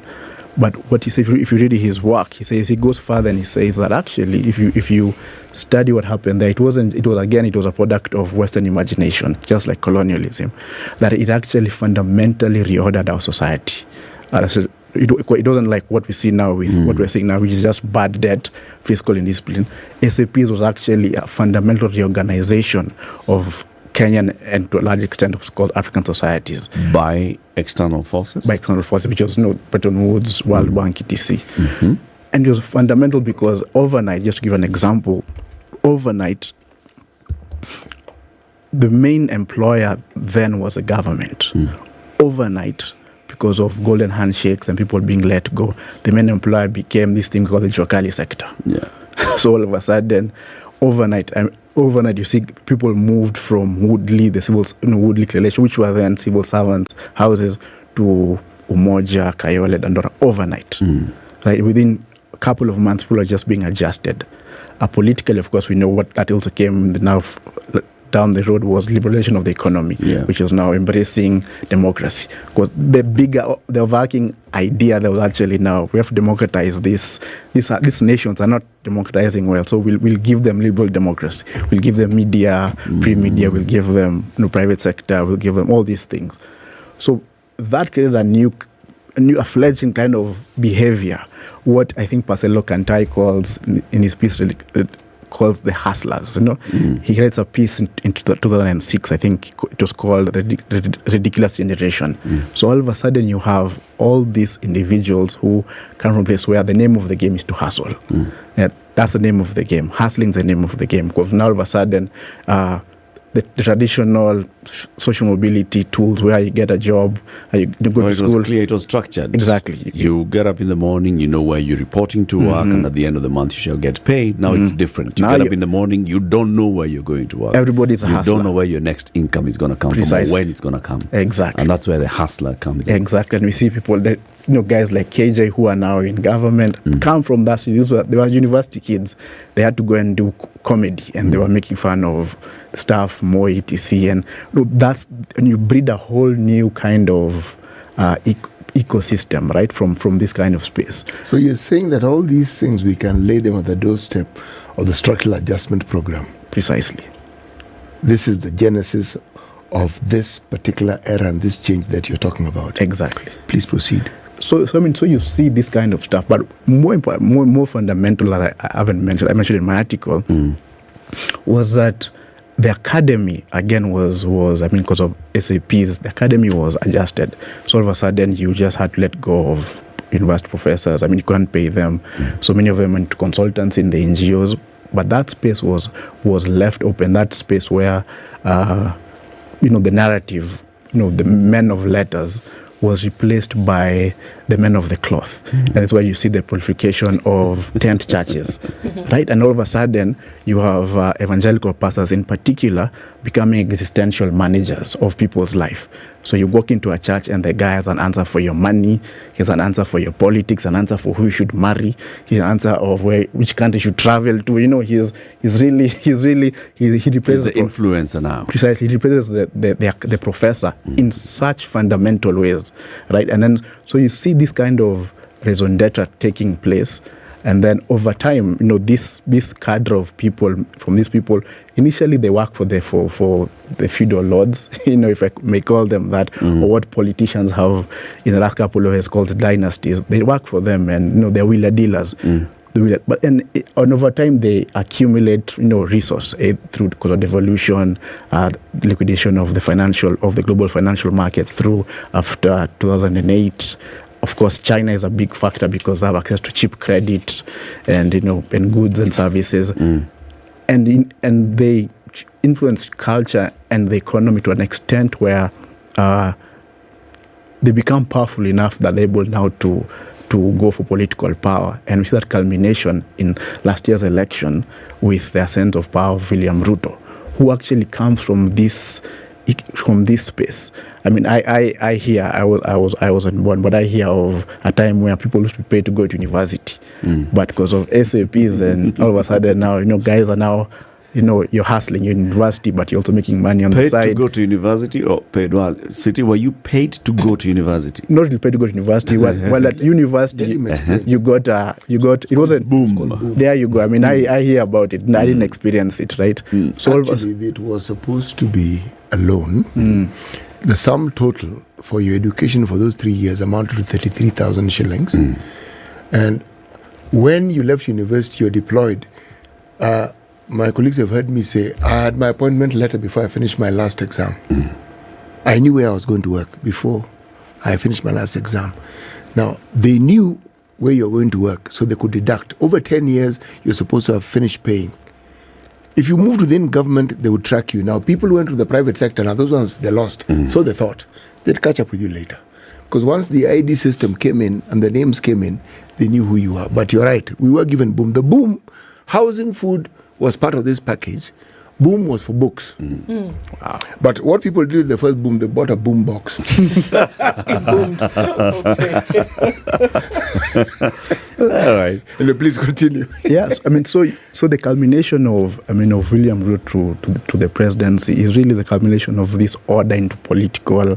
It has come of age. It's a new order, basically now. Is it like new? You're saying? Is it new though, or is it a replication of what you've said was the case during colonial times? It has taken a new face whereby you're paying homage then as a citizen to just another set of folks who are replicating what had happened before. So it's a good question. So it's new to the extent that it has a different logic. Well, it's different to the extent of saying it's better. I don't think so. I agree that, but it's new in the sense of it's a new logic, whereby it's no longer feudal. Exactly, they don't have the feudal. There's a particular sensibility towards the feudal land gentry. There's a sensibility towards that kind of there's stuff. An order of sorts. Precisely. You have to go to alliance. Your father's name is important. There's a kind of how you rise up the ladder is different. So the conversation here is not so that we are democratic about it. When you throw in alliance, throw in Mangu. Yes. No, let's deal with the lion. Throw in Maseno. Throw in Prince of Wales, which was formerly Nairobi School. Precisely. Duke of Okoh is now Lenana. Throw in so that these alliance folks don't feel that the others do not brag. I think unnecessarily. I think it's because the meme in the last decade, particularly on social media, how it really captures for me that this zeitgeist. Man has not sat with the people who went to Maseno. That's why he's saying they brag unnecessarily. Of course. With every sentence, you'll be reminded. Even St. Mary's allies. But you see, that's not it. Okay. And what about Kakamega? I mean, until you feel the rest of us go to school. But anyway, please go. But it's basically just a representation of all those. When you say went to alliance, it's representative. Yes. Also because it captures the meme of particularly social media about a guys on a funeral and you see a guy in the back when the guy's being when the body is being tied down, the guy at the back and saying I went to alliance. So it really captures that. So but to go back to what Ndu said, I think it's different in that sense. It's a different order. It's a different order, and it's not new. I mean, I don't want to go into into political theory deeply, but it's not new to Kenya. Exactly. Europe also had went through the same transition, where they had aristocrats. They had. I mean, Europe pre 1500 really was a purely really feudal society. And then what you see is the coming of what they call European bourgeoisie. What we're saying is actually has very similarities to actually what happened to Europe that's happening again in Kenya. What are the impacts on society today? What are the effects that we're seeing? We knew very well what happened with the feudal system then, and how then people again were subservient to a particular power, and then folks felt as though they needed to come to a place whereby they then would be paid the same subservience. What do we see today in Kenya, whereby you have both sides of whatever now ruling elite they were, either clashing or working together? But what effects do we see that on society? So I think the biggest effect now is the transition, right? And in Europe, the bourgeoisie, or these guys that replaced the feudals, had one advantage: imperialism. So I'm a bloke in the UK, and I hear there's something called India that guys are colonizing, and I come. My father is nobody, and I go jump the ship, and I go to India, and I kill natives. As they call them, I kill the natives. I loot the country, and I go back to the UK, and I'm so rich that I actually buy this is actually I buy my way into the aristocracy. But since guys asking, but since we can't trace who you are, just creating contradiction. But I'm saying, but I'm rich like you. Why do you mean I can't be like you? Doesn't matter where I come from. Exactly.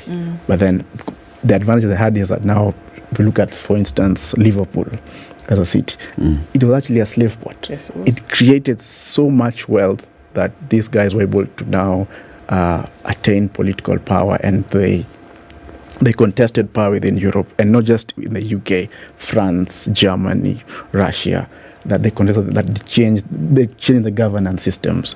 In the UK, for instance, what we call the bloodless revolution of 1688 was actually a contestation between the aristocracies of old and the new class of guys who are not like, hey, listen, we are here. We got our money as exactly.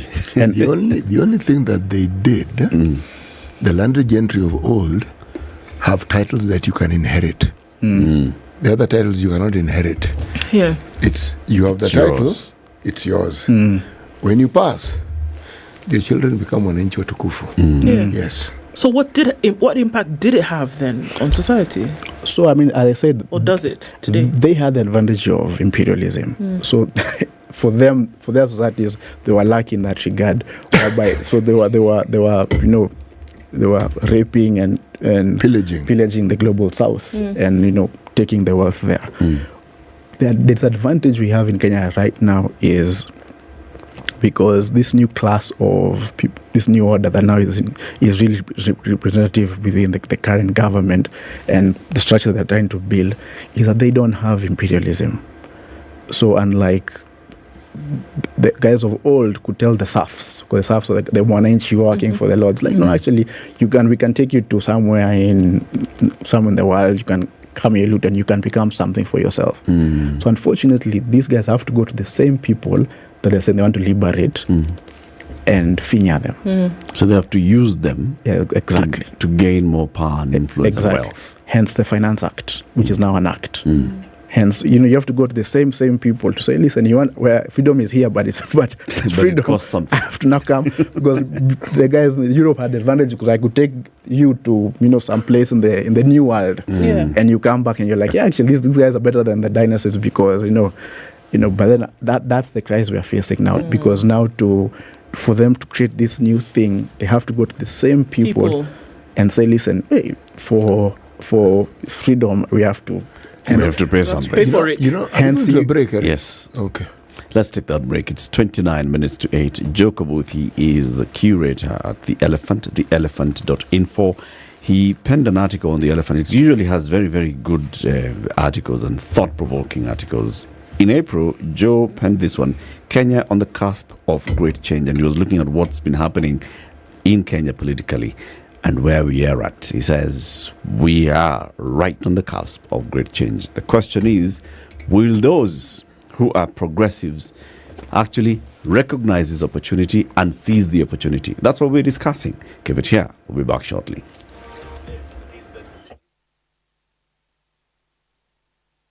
This is the Situation Room, the only way to start your day. You have been saving and are now seeking a safe and secure investment for a profitable return. For an investment that is cushioned from inflation, call 0719-034-550. With a deposit of as little as 250,000, you can now start collecting rental income from your unit at Elmer Estate in Kasarani by Centum Real Estate.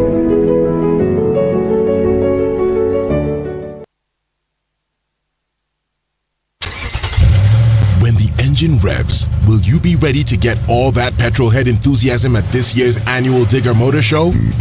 Well, you better belt up and make your way to KICC from the 20th to the 23rd of July 2023 for a wholesome 4-day event. Come and join car lovers, bike enthusiasts, spare part dealers, insurance as well as asset financiers, and more for what will be an unforgettable experience by far. We are going all out to make it a great show for you and the whole family with something for everyone, so you better not miss out. For more information or participation, contact Caroline on 0723-803601 or email cnyandiaka@standardmedia.co.ke.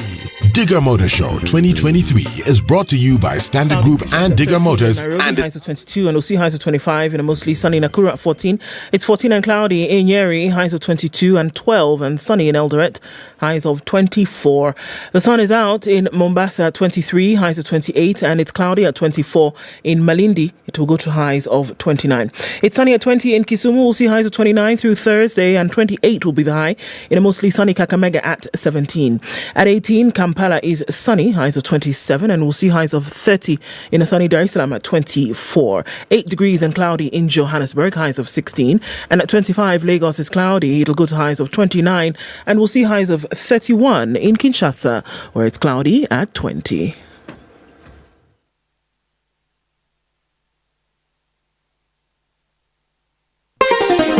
Chilled Spice.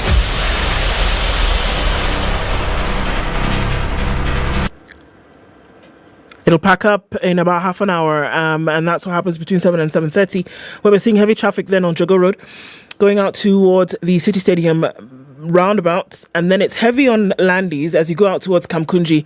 Into the CBD is heavy as well, coming off the Thika Superhighway, bumper to bumper. Use the service lanes on the Thika Superhighway, you'll be better for it. And also on Kiambu Road, we're seeing some movement here. In bits and bobs, but mostly it's bumper to bumper just beyond the DCI headquarters. Also heavy now on James Gishuru going through towards Wayaki Way, and Gitanga and Naivasha roads are piling up.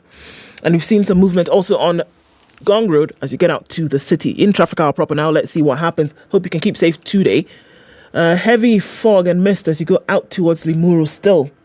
So please, fog lights on, you'll need them. Let's talk Spice FMKE on Twitter.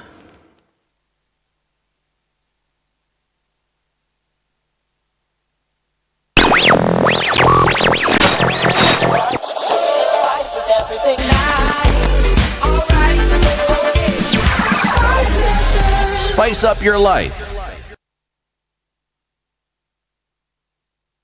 Mature, intelligent talk every morning. Spice up yourself.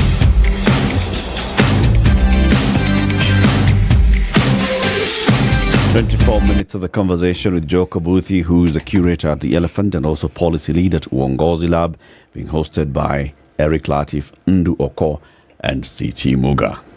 CT? You know, at the heart of imperialism, there's colonization. And it's extending power by, usually imperialism, they use military force. But if you have to contextualize it, it's as though the constitution is part of the tool that is actually being used. Meaning, Eric and I were having a little tiff on this early on because it's a pet subject of mine, how this particular government is corralling us into a certain position by, you hear of amendments here, amendments this. Uhuru had his fair share of amendments. But this particular government and the people around it, even those who purportedly in the opposition, for instance, things that bring a check and balance, say for instance when it comes to matters of morality and ethics, they're not tweaking it, they're changing it completely. So essentially you'll find yourself as a citizen in a position where you don't really have very much say about very many things. Those in power will more or less have a hold. Is this what you were alluding to, or the direction in which you're heading? Or did you have a different thought? I mean, I think partly yes, but my different thought in the sense of this, right? So we're in a contestation between two orders currently, right? And power is really hard to let go of, you know. And once you have it, precisely, once you have it, and because again, we have never been here as a country. So previously it was one order had it, and what you had, it was internal squabbles between them. You know, it was just, it was representation. You know, it was, you know, spread the cake, etc. But now these guys are coming and they want to replace the whole system. And because they want to replace the whole system, eventually, certainly, they will want to change the governance system. How do they want to replace the system? What tool are they using, in your opinion? So far, I mean, it was 9 months into power, right? So far, what we've seen, for me, the first real policy change that you can see is the Finance Act. The Finance Act, and in particular, you need taxes to raise revenue so that you can tweak the economy, because really you have to change also the levels of the economy, since you control the politics, so that the largesse can now come your way. In particular, is the housing levy. In particular, why the housing levy is important, and why we have to pay attention much more deeply, is the question that Europeans, the what we call the bourgeoisie in Europe, ask themselves, and I think is what current state is asking themselves, or even maybe not asking themselves, maybe intellectually, but intuitively, is how do you replace a landed gentry? That's the question, right? Because the power of the feudal class is the land. Precisely. Yeah. Land ownership. So the question is, how do you replace a landed gentry? And the answer to that is urbanization. Europe used manufacturing and urbanization to replace them. So in essence, you're saying the Industrial Revolution is, in essence, one of the factors that actually ushered in the changes that you're talking about. Exactly. They replace them. So all you have land in whatever, good for you. You go and stay in that land. Stay in that land. We have moved to the city. We're working in the local industry. Exactly. So you move the serfs to become laborers. So how do you do that here? Of course, unfortunately, as I said, we don't have imperialism, so you have to use taxes. But then what do you do with the taxes? The housing levy. I mean, if talking about the estimates that I've had from sources, the PS Hinga was here a couple of weeks ago, that they intend to build 2 million houses, 1 million houses in the next 5 years. I mean, if you move 1 million houses, these are flats, by and large. So I'm thinking, if you have, say, one household has, Kenyan household an average of 3 point something, going on 4 people. Yeah. So if you say, so you're moving 3 million people, by and large, from rural areas or rural towns into these new spaces, you're going to create a whole new economy. Whole new economy. If you just drive along Mombasa Road, when you go, for instance, to the Chinese built a project somewhere in Athi River. It's called Great Wall. Yeah, Great Wall. Yeah. Because I lived around here years ago. And before. It's a company owned by the main directors of Chinese origin. Exactly. I lived Ednah Properties. I lived there before that project was there, and there was absolutely nothing. Absolutely nothing. It was like you get home, and apart from where you're staying, there's absolutely nothing. And they're talking about 5,000 houses there, and how there's a whole ecosystem around there. So you're talking about 1 million houses. That's urbanization, and that's just one cog of the wheel. Another cog of the wheel, you can see what they're doing with agriculture and agro-processing. So if successful, you're literally replacing the land gentry. However, is it the administration that's doing this, or is it, like you said, that new system that was ushered in in the late 80s with the structural adjustment program that is basically leading us towards this. Because even before we had the talk about, housing is responding to something that's happening.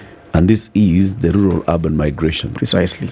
There are many people who are looking for opportunities in the urban areas. The projections are that in the next 30 years, Kenya will be urbanized. The largest percentage of people in Kenya will be living in urban areas. So is it the administration that is doing this, or is it just...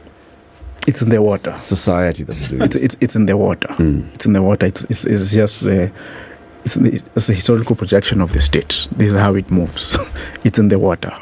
So it's almost. So I don't. Like I said, I don't think they sit down and they intellectualize it. It's just it's almost as if because of where I grew up, if you meet me and my siblings, and you knew, you can actually say this guy. You come from a particular household because of the particular ethos that you embody. So I think this is actually what's happening. I don't think it's I don't think it's like people sit down and say we're going to do this. It's just there's a particular ethos. As I said in my piece, there's a political religiosity. That's why from Monday to Friday we'll insult people. We'll insult people. We'll do politics. We'll do a thuggery, and on Sunday we'll be in church.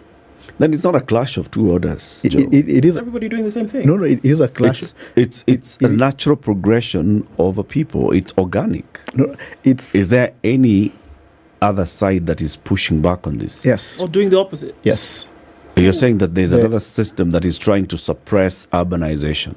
No, not urbanization. Let's look at that. It was an example. Like this using that example. This is a trajectory. Is there something that is like trying to push back against urbanization? That's trying to push back against this new thinking, trying to push back against MSMEs, because that's what our Juakali are.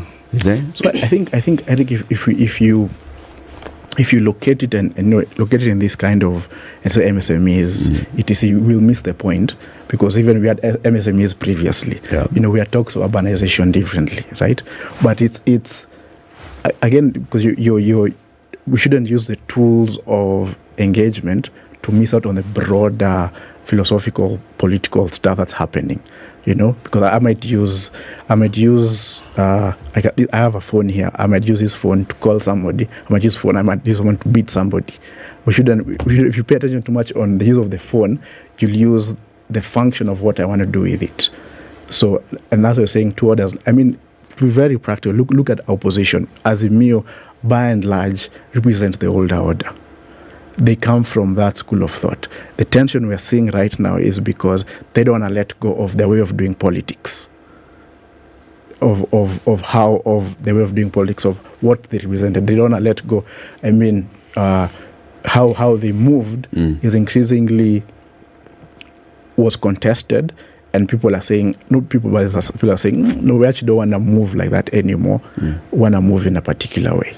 So the reason why this stalemate is because actually it's a clash of civilizations. Not civilization. Well, it is in a sense. But it's a clash. Because you just look at even Europe, for instance. I don't think, particularly Germany for me is a good example. Or even, actually not Germany, France is a good example. The French Revolution. Marie Antoinette told guys are poor, and why don't you give them cake? I don't think they wanted to let go of the aristocratic power. Of course, we know that France ushered in what they call the Fifth Republic, and all of a sudden the role of the monarch in France completely decimated. Unlike fortunately, I think in England they were fortunate enough to read the times and to negotiate. So the monarch became a ceremonial. It didn't. If you look at, for instance, the Blood Revolution in England, the monarch lost significant political power. He just now maintained a particular position, ceremonial power, where cultural power. Yes. But if you look at France, they were completely wiped out. So when you say, as was most of Europe, completely wiped. Completely wiped out. The Russians as well. The Bolshevik Revolution. They were decimated completely. So when I say it's the two orders is that completely. This can actually decimate one or the other order completely. And yet, Raila Odinga and his 7 bearded sisters represented a new order in their time. because they were the people who were standing up against the power structure that President Moi headed. So I like that argument, City. So I think now, in hindsight of history, yes, I think what they were doing was they agreed on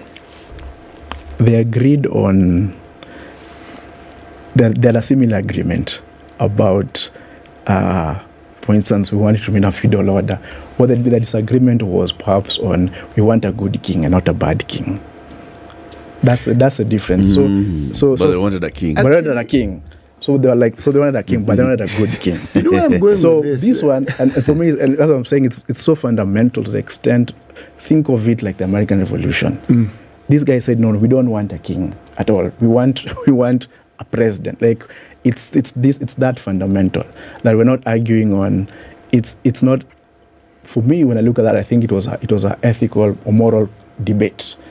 This one that we are seeing is more epistemic, where it's a whole new kind of. But there's an element to this discussion that I feel I must point out, and that yes, in as much as one can see visibly the push for change, but I see it as a change to be like the people you want to change.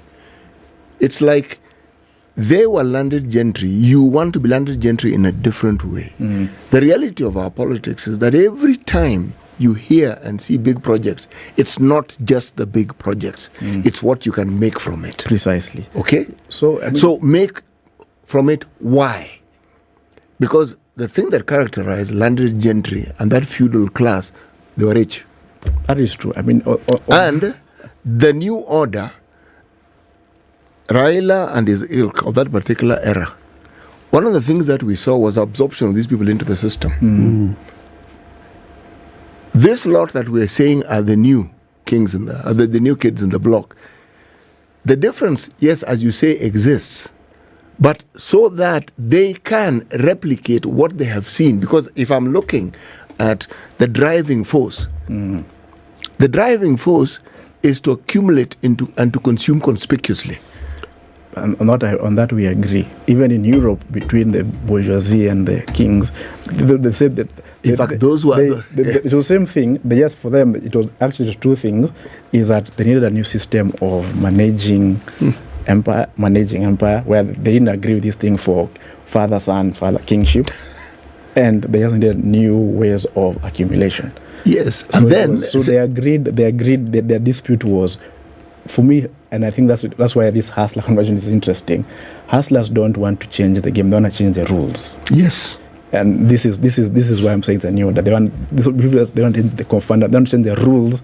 So they both agree on the extractive element of the state. Yes, they're in agreement there. What they disagree with is on how the extraction is taking place. I would argue the extent of the extraction. I would say who extracts, who has legitimacy to extract. So in the case I said earlier, is that I want to kill an animal and I don't say I am poaching. I also want to, but since and he was here I think last year, which is very important, and he said something which I think and to emphasize, and he said that he said he even had a conversation with Ruto, with the President William Ruto, and he said that he tried everything and he hit a ceiling, right? And he said he hit a ceiling, and that he was even told, you can't be president, and he said that ceiling, that's the ceiling they're contesting, and they've realized is because they don't have the land gentry feudal appropriation that the British gave them. What do? You change the rules. You change the rules. You know what? That's what the bourgeoisie did in what Europe. The gentry did with the bourgeoisie. Exactly. There you go. You see the term novorish. Now it became old money versus new money, and new money was gauche. So essentially, it's like it was tainted. But it was new money. In fact, old money was even more tainted if you look at the history of it. Right. Infinitely more tainted. Absolutely. But it had been cleaned up over time. Yes, because it had been there over time, somehow it had become acceptable. Now, I would like, in this country, that problem won't be there. Of what? Cleaning up old money? No. or new money. The of problem having not with to money is money. justify. Precisely. We long accepted the term money is money. So that hurdle they will not be able to overcome. So when you get to the point of extracting, these new kids on the block have no limits. That's true. Are they rewriting rules? And remember, if I understand you correctly, Joe, the new kids on the block are not necessarily those who are in top leadership. They are representative of a wider thinking. So is this new thinking really rewriting laws? Would we say that the hustlers, that hustler movement, they're changing the rules? They're changing the rules. In order for them to keep playing the game on their terms. Right. Precisely. I mean, it's just like, and for me, if you, this is I think, as I said, I don't want to go into political theory deeply, but this actually it's how the states Europe gave us. This is a template Europe gave us, and we're following that same template to the letter. Now even the bourgeoisie, I don't think they wanted to. They knew they can't be kings and queens, but they wanted to be rich. They wanted to be rich, and in fact, like, it's actually Shashi Tharoor, the MP, Indian MP, his book Inglorious Empire, who actually articulates this thing so well. And he says in India, it was actually in India, these guys went to India, looted India, went back. Initially, they were buying their ways to become lords. But after a while, guys were like, hey, no, but you're not lords. Like, like, we can't trace your lordshipness. Yes. And they were like, okay, then we'll change the rules of the game. So it's the same thing we're doing. Didn't he say this here last year, right? That, I mean, the president reached a point where he was told that you can't be president by, the former president. And he hit a feudal ceiling, and he said, okay, then they are changing the game. So then the question, I think, which is very important, is that if you're looking at a nation that one would hope that really then it starts to thrive on proper leadership and good governance and things like this, is there room for somebody who is not in your old age way of doing this, is not a representative of the bourgeoisie, is not representative of the nouveau riche, is not anything like that? Is there space for anybody else who considers themselves a citizen of this country and wants to be able to be in a position of proper leadership and not clamoring to be part of this elite club, right? Changing the rules or otherwise.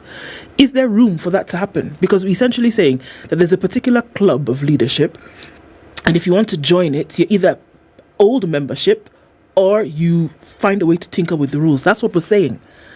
Is there a way to permeate all of that or not? If you're not part of it, you will never be in a position whereby you can bring about any kind of change if you want to. That's what we're saying.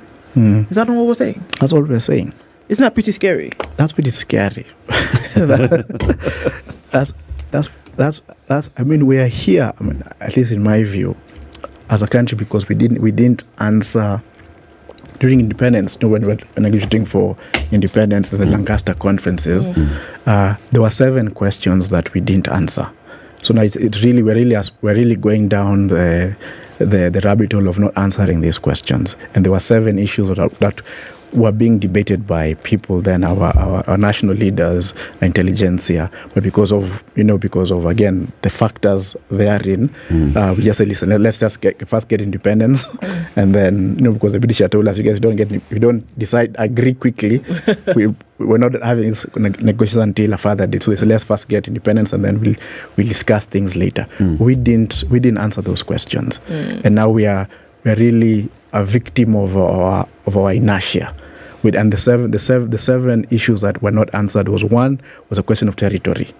What constitutes the Kenyan boundaries, and tied to that, a question of geography, right? What's in this country that is ours, from the mountains, the lakes, the rivers? What's the forest? What's also underneath the soil? We didn't answer that question, exhaustively. The second tied to that was a question of land. We didn't answer the question of land. We have done parchments of that from the 1 million acre fund of 63 to Ndongo land. Let me ask, in which country is this question of land ever really exhaustively covered? That is true. But I think that we didn't even go that trajectory. We just these 7 questions that I'm saying. What I said, the independence questions. Yes. We never answered them. I'm thinking of the U.S. Where the pilgrims and all the others went to the U.S., found people there, attempted to completely eviscerate them from this earth. They didn't quite succeed. Took over their land, took them to the worst possible pieces of land they could get to, and the story continues. I mean, a genocide that isn't addressed, but that's a story for another day. But the very gentry that were responsible for the repressions they faced in their countries that made them move, did they not proceed with the democracy they sought create something similar? Precisely. And then when it comes to the accumulation of wealth and land, they didn't have land, they just had a lot of wealth. Okay? They set limits that the world had never seen. But then they were inclusive. So if you're in sports, you could join in. If you're in the arts, you could join in. I mean, but the beauty of it was anybody could get there. Now, is that not changing the rule book? Precisely. That's exactly. In fact, I said what you're saying with African Census last year after the elections, and talking to John Alanam, and I told him exactly the same thing. And I said, this kind of almost there's a self-styled republicanism that we are seeing emerging from these guys, where anyone can get rich. There's a level, as long as there's no clear path, but there's a path. You find your way. There's a find your way. As long as you arrive there, we'll not ask you how you got here. Exactly. We'll not ask you how. Which is actually a very and you can actually see even the sensibilities. The very evangelical posture.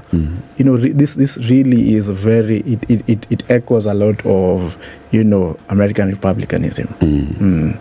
It does. The thing, though, that I see that is perhaps extremely noticeable is the absence of limits, because this is not even a question of wanting to be gentry. You could argue you want to be super gentry, meaning you want to go beyond limits that had existed before.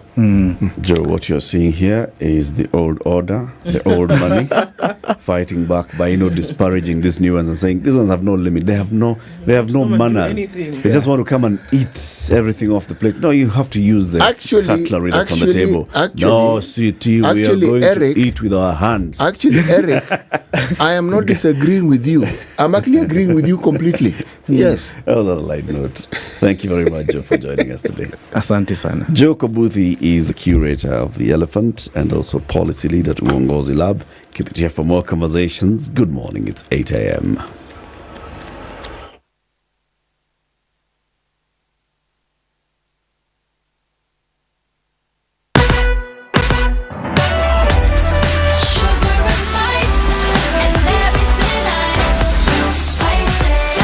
Spice up your life. Caffeinol na Caffeinol Extra. Kutoka Better Healthcare International. The news at the top of the hour on Vibes Radio. The news. Good morning, this is the News Wire. I'm Leah Ubaga. Members of the National Police Service Commission will today meet again in a bid to end the standoff between Inspector General of Police Japhet Koome and NPSC Chairman Eliud Kinuthia over the promotion of officers. Last month, Koome promoted some 514 senior officers, a move that was later denounced by the Commission, with Kinuthia accusing the police chief of acting against the law. Interior Cabinet Secretary Kithure Kindiki, on his part, reprimanded the Commission chiefs and asked them to put their house in order after the standoff ended up in court. And 2 robbery with violence suspects identified as Ezekiel Kierie and David Mwangi are said to be arraigned in court. The 2 arrested on the Nairobi-Limuru Road while trying to escape to Dondori in Nyandarua County. The arrest led to the recovery of 2 firearms which have been linked to multiple robberies in Nairobi, Nakuru, Kiambu, Murang'a and Kajiado counties. The firearms are believed to have been used in incidents where victims were robbed of their money shortly after conducting transactions in banks. 1 person has died while another has survived after a gold mine collapsed in West Pokot County. Area Chief Emmanuel Lomen says the woman died due to suffocation in the cave. Tumeconfirm ya kwamba huyo mama amekufa. Hiyo simu bado inakatika mpaka saa hii. Na hiyo simu kwenda kutoka ndani itakuwa ni vigumu sana. Sababu iko mbali sana, inakosa mbali sana. Kiasi ya futi 100 na kitu. Na bado inazidi kukatika. Fikiri sasa itakuwa namna gani? Hasa mimi nahitaji msaada. Kwa hivyo naingewasihi niwaambie watu wote na kwamba nyumba ambayo watu wamesema ni mbaya mtu asijaribu kuingia, na nyumba mtu asiingie peke yake. The Ministry of Education says they'll from this year implement new strategies that will deal with exam cheating. Speaking during the Kesha conference in Mombasa, Education CS Ezekiel Mashogu said that moving forward, exam administrators will only be allowed to take one exam paper per sitting. Tumeconfirm ya kwamba huyo mama amekufa. On matters concerning the teacher shortage, the CS said that they've set aside a budget that will see a total of 24,000 teachers employed. In the outgoing financial year, we have employed 36,000 new teachers. And in the next financial year, we will hire an additional 25,000 teachers. We will deploy these teachers in our schools in a manner that reflects equity. Lawyer Cliff Ombeta is among individuals who've applied for the position of the Director of Public Prosecutions. Ombeta aims to take over the post from Nudin Haji, who was appointed Director General of NIS. Lawyer Ombeta joins the list of other lawyers who applied, including the former LSK President Nelson Hari, Lawyer Dunstan Amari, Lawyer Kioko Kilukumi, and Katwa Kigen. The applications follow an announcement by the Public Service Commission to fill up the position and the swearing in of the panel that's led by Kotu Secretary General Francis Atwoli, EACC CEO Twale Mbarak, KNHCR's Rosalind Odede, among others. A lone-born elephant trampled a 55-year-old man to death in Namelok area of Loitoktok near the Amboseli National Park. The victim was in the company of another younger man when the jumbo chased them and managed to trample the old man severely. Kajiado South Sub-County Police Commander Kiprop Arap Ruto said the man was cornered and brought down some 200 meters into a thicket. And an interesting one, as panic has gripped a village in Nakuru County after a middle-aged Sikh woman vomited a dead rat. The mother of four, who has been sick for over a week, said she started feeling uncomfortable at midnight and started vomiting. She further said that she later started feeling something like an object stuck in her throat and forced it out, where upon lighting her torch, she found the dead rat in the basin. Elders are expected to meet and conduct a ritual today in the wake of the incident. And in the international scene, mangled debris recovered from the small submersible that was destroyed when it imploded during a recent dive to the Titanic wreck was offloaded in eastern Canada, bringing to an end a difficult search and recovery operation. Television images showed what appeared to be the Titan's sub-nose cone and a side panel with electronics and wires hanging out, being hoisted from a ship onto a flatbed truck at the Canadian Coast Guard terminal in St. John. That's your business. That's the Newswire. I'm Leo Baga.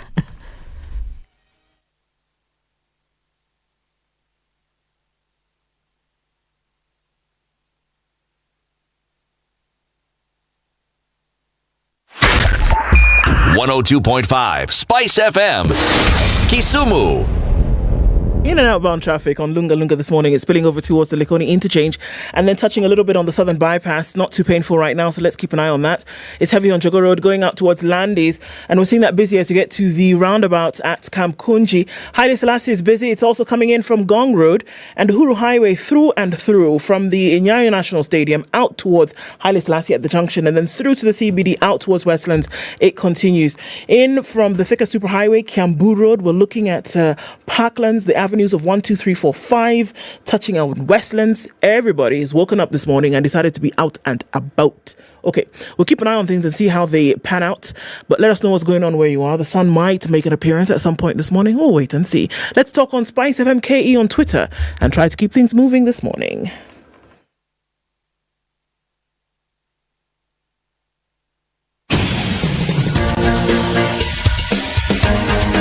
This is The Situation Room, the home of hard-hitting political commentary and penetrating insights about the state of the nation. This is a talk radio experience like no other. The Situation Room, a place for hard truths, debates, and elevated conversations. The Situation Room, witty, political, engaging, deep, controversial. In the room, we have C.T. Muga, researcher, academic, seasoned political observer, a fountain of wisdom in these politically uncertain times. Ndu Okoh, Nigerian by birth, Kenyan by choice, communications expert, Pan-Africanist, a truth seeker and believer in people power, and Eric Latiff, agent provocateur, the man in the chair, seasoned journalist, news hound, a man who believes in punching up, not down.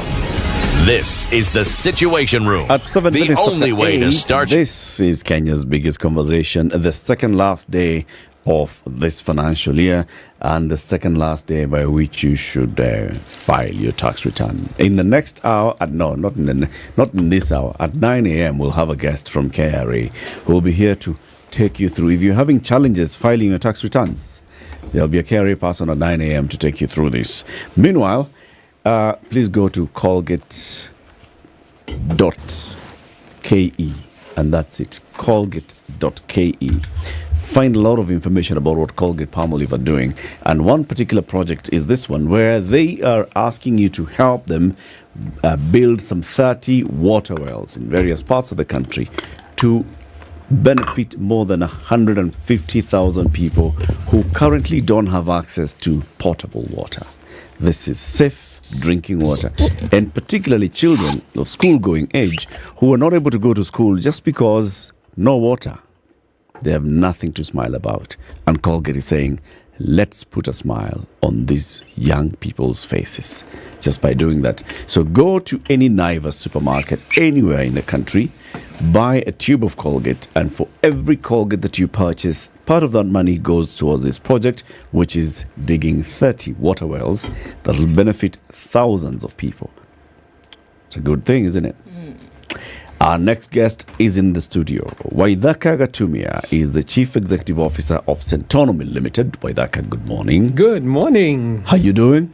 I am well, thank you. And you? You are energetic. You'd better wake up with energy. Otherwise, what is this life about? If bright-eyed and bushy-tailed needed, it was a person. Was a person. Waithaka would be it. It's good to have you here. Welcome to the hot seat of the Situation. It's a pleasure. I'm just wondering what's in CT's flask over here, because his looks special. It's we different often from wonder everybody. Ourselves. We too wonder. We'll have a chat afterwards. You know this. You know those questions that you ask and you never get an answer to. You know, the 2010 Constitution is something we should thank God for.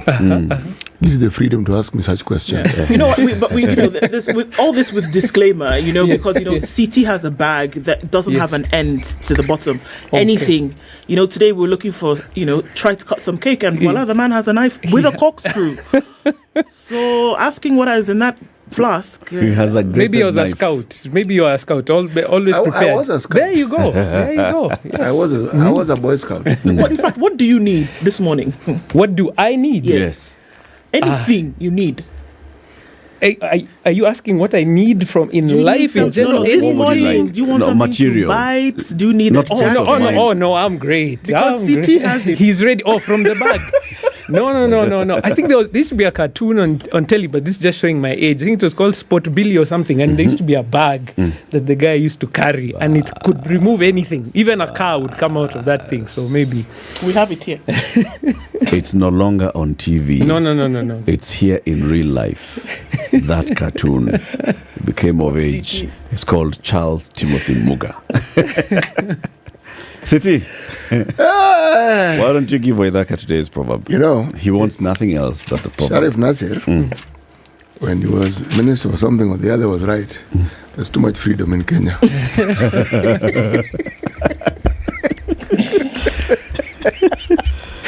If two wise men always agree, then there is no need for one of them. Wow, that's true. So I'd better say something different this morning from what you guys have been talking about. Let me bring something, or hopefully I'll bring something different. Otherwise you'll be useless. Yes. Waithaka, yes, sir. For people who've never come across Centonomy, please give us an introduction. What is Centonomy? Great. So Centonomy is a personal finance management and entrepreneurship training company. We focus on developing content that helps people to create wealth and to live abundantly, because we recognize that the education system that we have at this moment prepares us to be excellent employees And in fact, Kenyans are sought after. I don't know if you've been on YouTube lately, if you follow what's going on. There are so many ads that are being directed at us saying, we need you in Australia, we need you in Canada.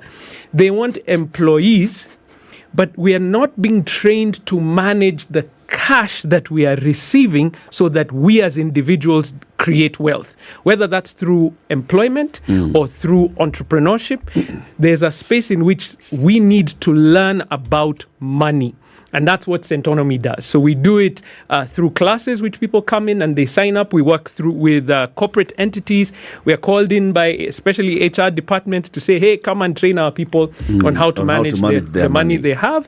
And we also help many entrepreneurs who come into the classes as well. And we have lots of free material on our social media. If you search for Centonomy on any social media, we put out this material because we recognize if more of us are creating wealth, the general level in the continent of Africa will increase. And so wealth is a good thing. I think in Africa we've been taught that wealth is a bad thing, especially through political history and all those different things. But when wealth raises, it raises the entire nation. I always make this joke. If you're wealthy, I have a wealthy relative. In their home, they have staff meetings. You know, when you have meetings, they have staff meetings. They have enough staff to have meetings. You know, when you have 2 drivers, 2 house helps, you have a cook, you have a gardener, that means you have to have a staff meeting. How many people's lives are being affected by that wealth? And so we can't look at wealth from a negative perspective. We must look at it positively because it helps us all. Yeah. You say that the problem statement here is people and their management of the money that they have. Yes. And we have a problem managing our money. Yep. How did you know this? How does it manifest itself? I've been doing this for nearly a decade now. And I have never failed to be surprised the level to which we have a lack of understanding of our money. Me included. I always put my hand up first. Even with your 10 years experience thinking opposite. Let me tell you this. I have to check myself consistently because human beings, we tend to reach a level of stasis where you're just comfortable. And in that level, it's very easy to get lost. Yeah. So I always put my hand up first and I say, for me, it was a discovery when we did this the first time with my wife. I say this everywhere I go because this is the one I'm allowed to say publicly. You know, the rest you don't say. Is there like CT's bag. When I'm I'm allowed in a public space to say, when we did this for the first time, we tracked our expenses for a month. This was nearly 10 years ago. We found we were spending more on takeout food than our rent. But it's because, you should see Ndu's face at this moment. You're treating your wife. Yeah. Come on. Listen. Okay, go on. It was crazy. It sounds crazy until you actually do the mathematics around it. And so we did it and we're like, how in the world is this happening? So we do it and then we figured out, okay, so I was buying lunch at my office and my wife was doing the same thing. So what's a reasonable lunch at your office when you're reasonable? This is not, you're not going to the fancy place. What would you spend on lunch maybe? 250 shillings. Yeah. So times 2 is how much? 500. Monday to Friday. 2,500. Yep. Yeah. On the weekend now, where do you go?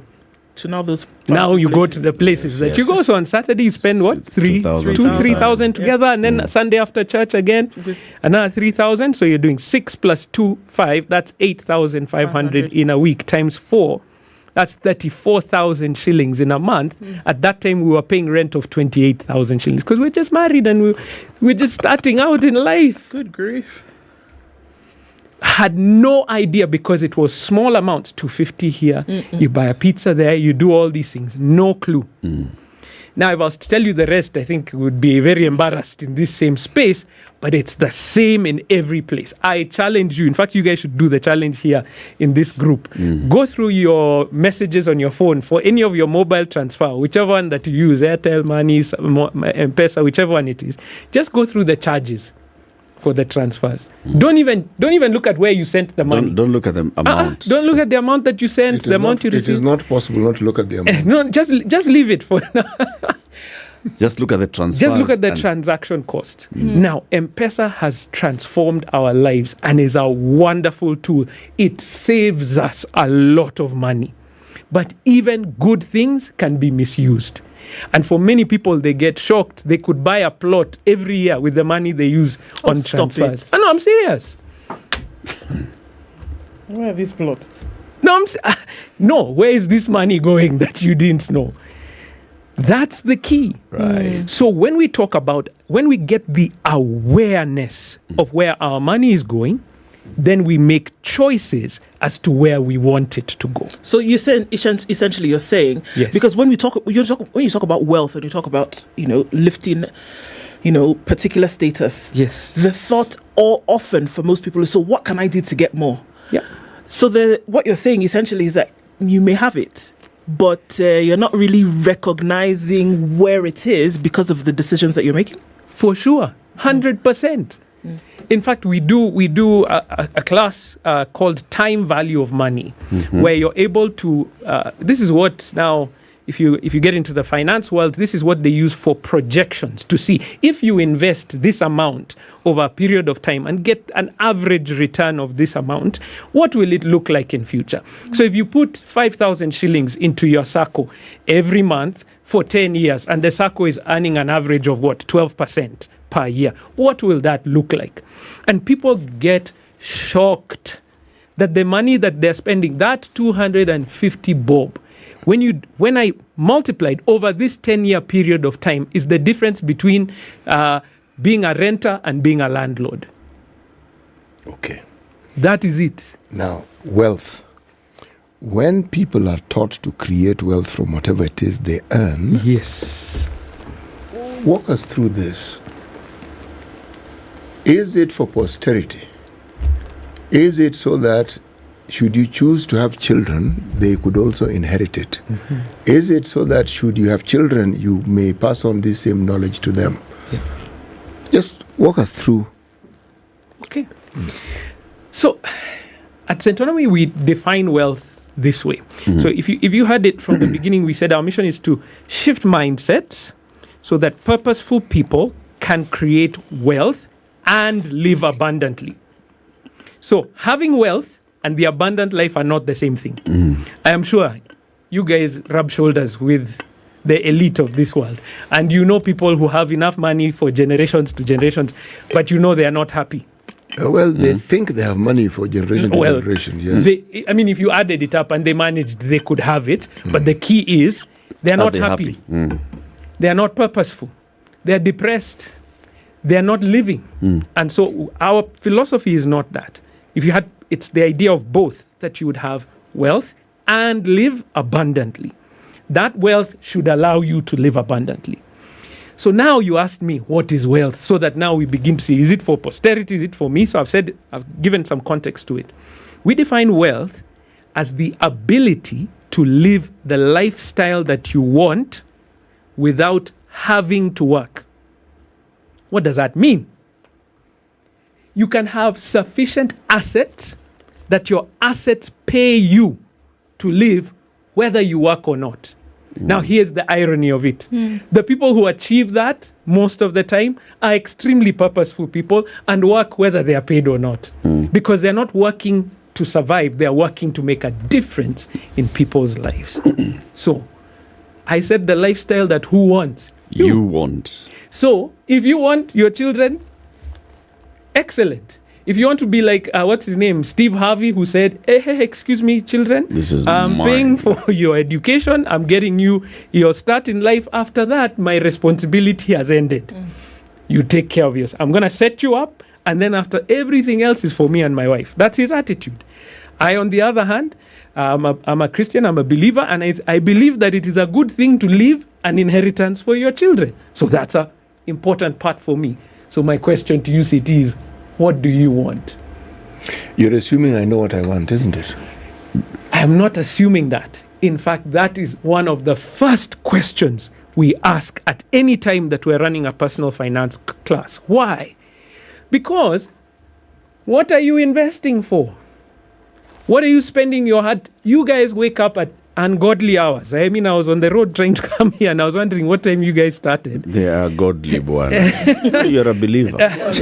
No, when a believer tells you they are ungodly, you know. God goes to sleep. No, let me just say this. What time did you guys wake up this morning? God doesn't sleep. Well, compared to the rest of us. But anyway, I was saying, if you have to have a goal in mind. As to why that's the key.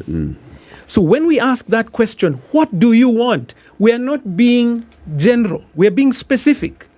So let me speak to Kenyans who love real estate, because I'm sure every Kenyan has I even mentioned a plot, and that one resonated with Ndu over here. Immediately asked where is the plot? Where is that plot? She wanted to know where it is that I can purchase it. So we are specific. You want to live in a house. Which one? So then you say, okay, a 2-bedroom house. Good. Where is it? Because a 2-bedroom house down here on Mombasa Road and a 2-bedroom house on the other side of Nairobi in Kisumu are not the same thing. So which one do you want? Because the plan for this one here on Mombasa Road and the plan for that one in Kisumu are completely different. So which one do you want? When you set the goal, then now you make an investment strategy towards it. That is the key to the wealth creation journey. It is goal-based investment. Okay. That's it. Where's the reality? How do you put in now that dose of reality? So, this is what you want. You want really right now, you're here, and you say you want to be in that Kisumu side. Yeah. You've never even been to Westlands. Yes. Go to Westlands. I mean, sometimes that's... So there's no such a thing as an unrealistic goal? No. How do I know this? If there's another human being who has done it, why not you? Why not? And guess what? Before all these other human beings, somebody was the first to get there. So what's stopping you? And I honestly believe that we are truly unaware of our capabilities because we don't push ourselves. We never put ourselves into an uncomfortable situation. And it is in that place of discomfort. In fact, that's why we don't set goals. You know why? Because if you set a goal, you're setting yourself up for disappointment. You could actually miss it. You know what I'm saying? Yep. If you say, I want to have an A in this class, I want to actually pass this class, whatever it is in school for the students. And then it means now you're holding yourself to a certain standard. It means you could miss it. But guess what? You could also achieve it. So if you don't set the goal, then you're not heading anywhere. In fact, that's one of the frustrations that people have because they like easy, quick answers, right? So anytime I'm speaking, people tell me, okay, so what percentage of my income, because percentages are easy to work, what percentage of my income should I invest? I don't know. What's your income? What are you investing for? So it's never a percentage issue. It's a goal issue. So if I say I want that house, certain things become very clear. That house is 10 million. It's down here on the road here. No problem. 10 million, right? I don't have 10 million right now. So how am I going to get there? So you now start working backwards and say, if I'm earning an income of 30,000 shillings per month and I save 5,000 per month, save it somewhere, how long will it take me to get to that 10 million house? Forever. So it now means I have to find a way, to increase my income. So do you see the strategy? The goal affects my strategy. I love talking to young people because you see young people don't edit themselves. When I'm talking to university students, I ask them, what would you want? Then they say, I want to drive a Lamborghini. I want to be like Elon Musk. I want Lamborghini on our roads. Yes, listen. I told you, young people, you have to have ambitions. Yeah. It could be, the four-wheel drive. It's called the Urus. Yes, I've seen one here actually here. So they want that, right? Then I ask them, okay, what kind of people are billionaires? Just think about it. Name the people who are billionaires, those ones who have done it legitimately. What do? Most of them, in fact, let me hazard that all of them are entrepreneurs. They are not employed. I cannot think of somebody who's an employee who saved and invested and became a billionaire. So if that is your goal, then you need to think, what business am I starting that is going to solve a problem for many people in order to do that? But before they become billionaires, they're millionaires. Correct. So how do they become millionaires? Because if I'm listening to you and I'm thinking of Kenya, yes, our politicians have more wealth than entrepreneurs and business people, because you'll find somebody's wealthy, but there's no business you can attach to his wealth. But he's very wealthy. Or if there's a business, there is an incongruence between what that person claims they have and that business. So that's right. So, CT, you're trying to make me into a politician. I'm going to run away from that. Actually, I am not trying to make you into a politician. Yes. You are a believer. Yes. I want to know the limits to which one can go to, because as you're speaking about having a goal, and I want to get rich, I was thinking I will become a politician. That's exactly what I was thinking. I will get elected. That's true. And then I'll fight very, very hard to make sure I'm in the right committees. Yeah. So all I'm saying is that... Sounds like a good strategy, by the way. It is a good strategy, because you will get there. But what I want our brother here to focus on is the tenets that one also needs to support this process. No problem. So, first of all, let me debunk that myth, because I know many entrepreneurs in this country who have far much more wealth than the politicians that you're talking about. In fact, the politicians go to them, especially to fund their campaigns and various things that are going on. Politicians have no limit on how much they think they need or want. That is true. So do not be fooled by the fact that they're going to ask for more. It doesn't mean they have. They just want more. That's true. So let me not get into that. Let me get into this. How can you do this? So there are multiple ways. So as I said, we have to address the issue of income. So if you're talking about income, it is a simple equation about value. So here's the thing. To all the young guys who are listening to me, because this is something that we often get wrong. I see people coming for an interview, and they're coming for an entry-level job, and they're asking for salaries, and you're like, oh my goodness, which country are you in that you're expecting at an entry-level job to start earning hundreds of thousands of shillings? Okay? It's a value equation. If you are valuable, I'm stealing this from Dr. Miles Monroe. But Dr. Miles Monroe spoke to young people, and he said, if you are valuable, money will follow you. So create value. I give the example. This is my personal experience. My first job I ever got, I was unpaid for 2 months. I walked into the place. I said, I want this job. They said, we don't have a position. I said, I'll work for you for 2 months. I worked there unpaid for 2 months. After 2 months, they offered me the job. In 3 years, I was the head of department. Going from an unpaid intern to being head of department in 3 months, I loved my first boss, because he told me this when we walked into the room. He said, this is a small organization, get involved. Do the things. Don't just do your job. Do more. And I took him seriously. I was in the marketing department. I was in production. I was on wherever. I would finish my job, because it was a pretty simple job. I'd finish my job early in the morning. Then I'm like, what next? And before you know it, you have become so valuable to the organization, they'll pay you more. Listen to this. As an employer now, do you know the recruitment process is so difficult? So if I find somebody... Why is it difficult? Because there's so many people. There are so many people who come out of university quality. They have papers. Yep. But to know, is this person... Can they do the work, or do they simply have papers? So if you're going through a recruitment process, it's difficult. So if I know someone I've met... Like if I go to an organization like this and I saw some of the wonderful people, your producer here, Ednah, and the others who are there. If I meet somebody who's excellent at their job, and I can see a job that they... What do I do? You poach them. You poach them. Because what are they? Valuable. So it's a value equation if you're going to increase your income. The second thing after that is if you're increasing your income is then now knowledge as to how to invest. And this is the thing.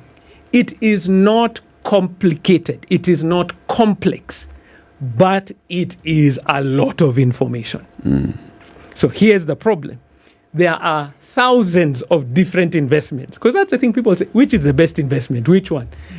So it's to learn how do investments work and then get started. So you need to invest in that knowledge. Actually invest to understand how my money works. Because if you do that, now you're on the journey towards that wealth creation. Let's take that break. It's 29 minutes to 9. Our guest this morning is Waithaka Gatumia. He is the CEO of Centonomy Limited. Here to talk about wealth, managing your money, and we'll focus in the next half on debt. Because it's a big thing, getting out of a debt trap or avoiding the debt traps. And if you're in it, how do you get out of it? It's a big one to have this morning. We'll be back shortly. Good morning. This is the Situation Room, the only way to start your day.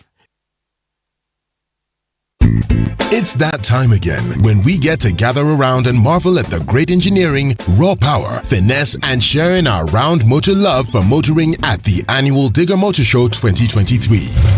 From car lovers, bike enthusiasts, spare part dealers, insurance, as well as asset financiers and more, this year's Digger Motor Show will be one for the books. We're talking a whole 4-day event from Thursday 20th to Sunday 23rd at KICC Grounds, Nairobi, where we will have something for everyone, so you better not miss out. Get the family, bring your friends, and share in the joys that will give you lasting memories and an experience you're bound to not forget. For more information or participation, contact Caroline on 0723-803601 or email sinyandiaka@standardmedia.co.ke. Digger Motor Show 2023 is brought to you by Standard Group and Digger Motors and is powered by Spice FM.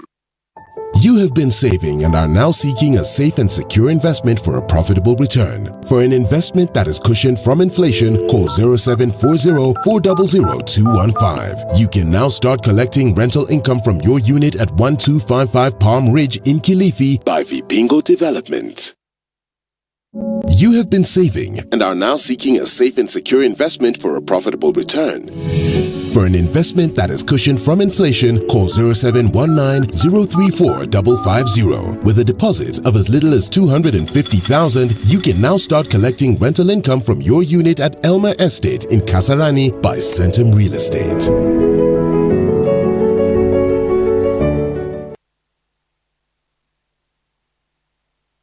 You have been saving and are now seeking a safe and secure investment for a profitable return. For an investment that is cushioned from inflation, call 0740-400-215. You can now start collecting rental income from your unit at 13, highs of 22 today, and we'll see highs of 25, and mostly sunny in Nakuru at 16, 14 and sunny in Nyeri, highs of 22, and 15 and sunny in Eldoret, highs of 25. 25 is what it is in Mombasa today, highs of 28 and highs of 29 in a partly sunny Malindi at 25. It's sunny at 21 in Kisumu, we'll see highs of 29, and we'll see highs of 28 in a sunny Kakamega at 18. Kampala is sunny this morning at 18, and it'll go to highs of 27. Dar es Salaam will see highs of 30, where it's mostly sunny at 25. 8 degrees and mostly cloudy in Johannesburg, highs of 16. And at 25, it's cloudy in Lagos, highs of 29 and lows of 24. 20 will be the low in a sunny Kinshasa, currently at 20, going to highs of 31.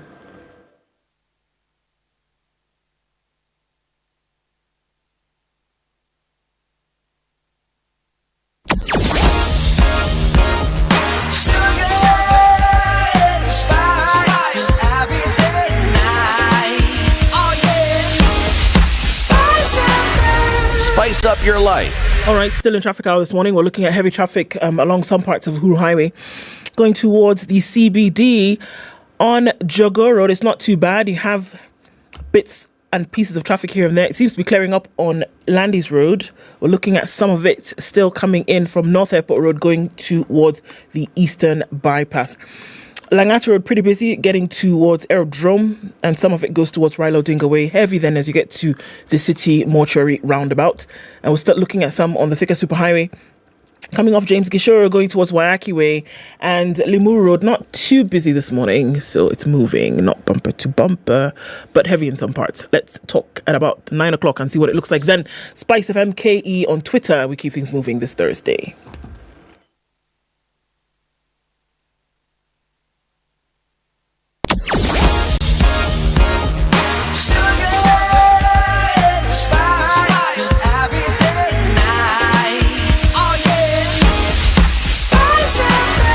Spice up your life. Mature, intelligent talk every morning. Spice up yourself.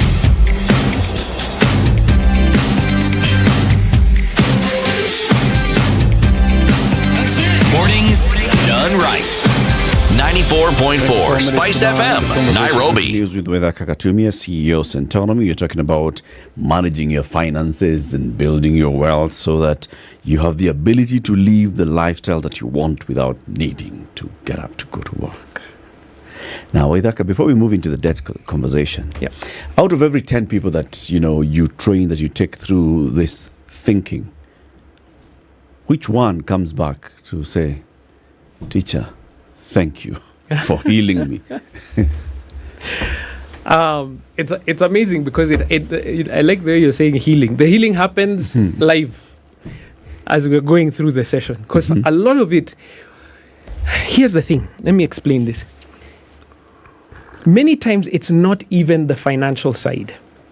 It's the emotional side. It's the historical side. So we have to address the human being, and that's the difference with Centonomy.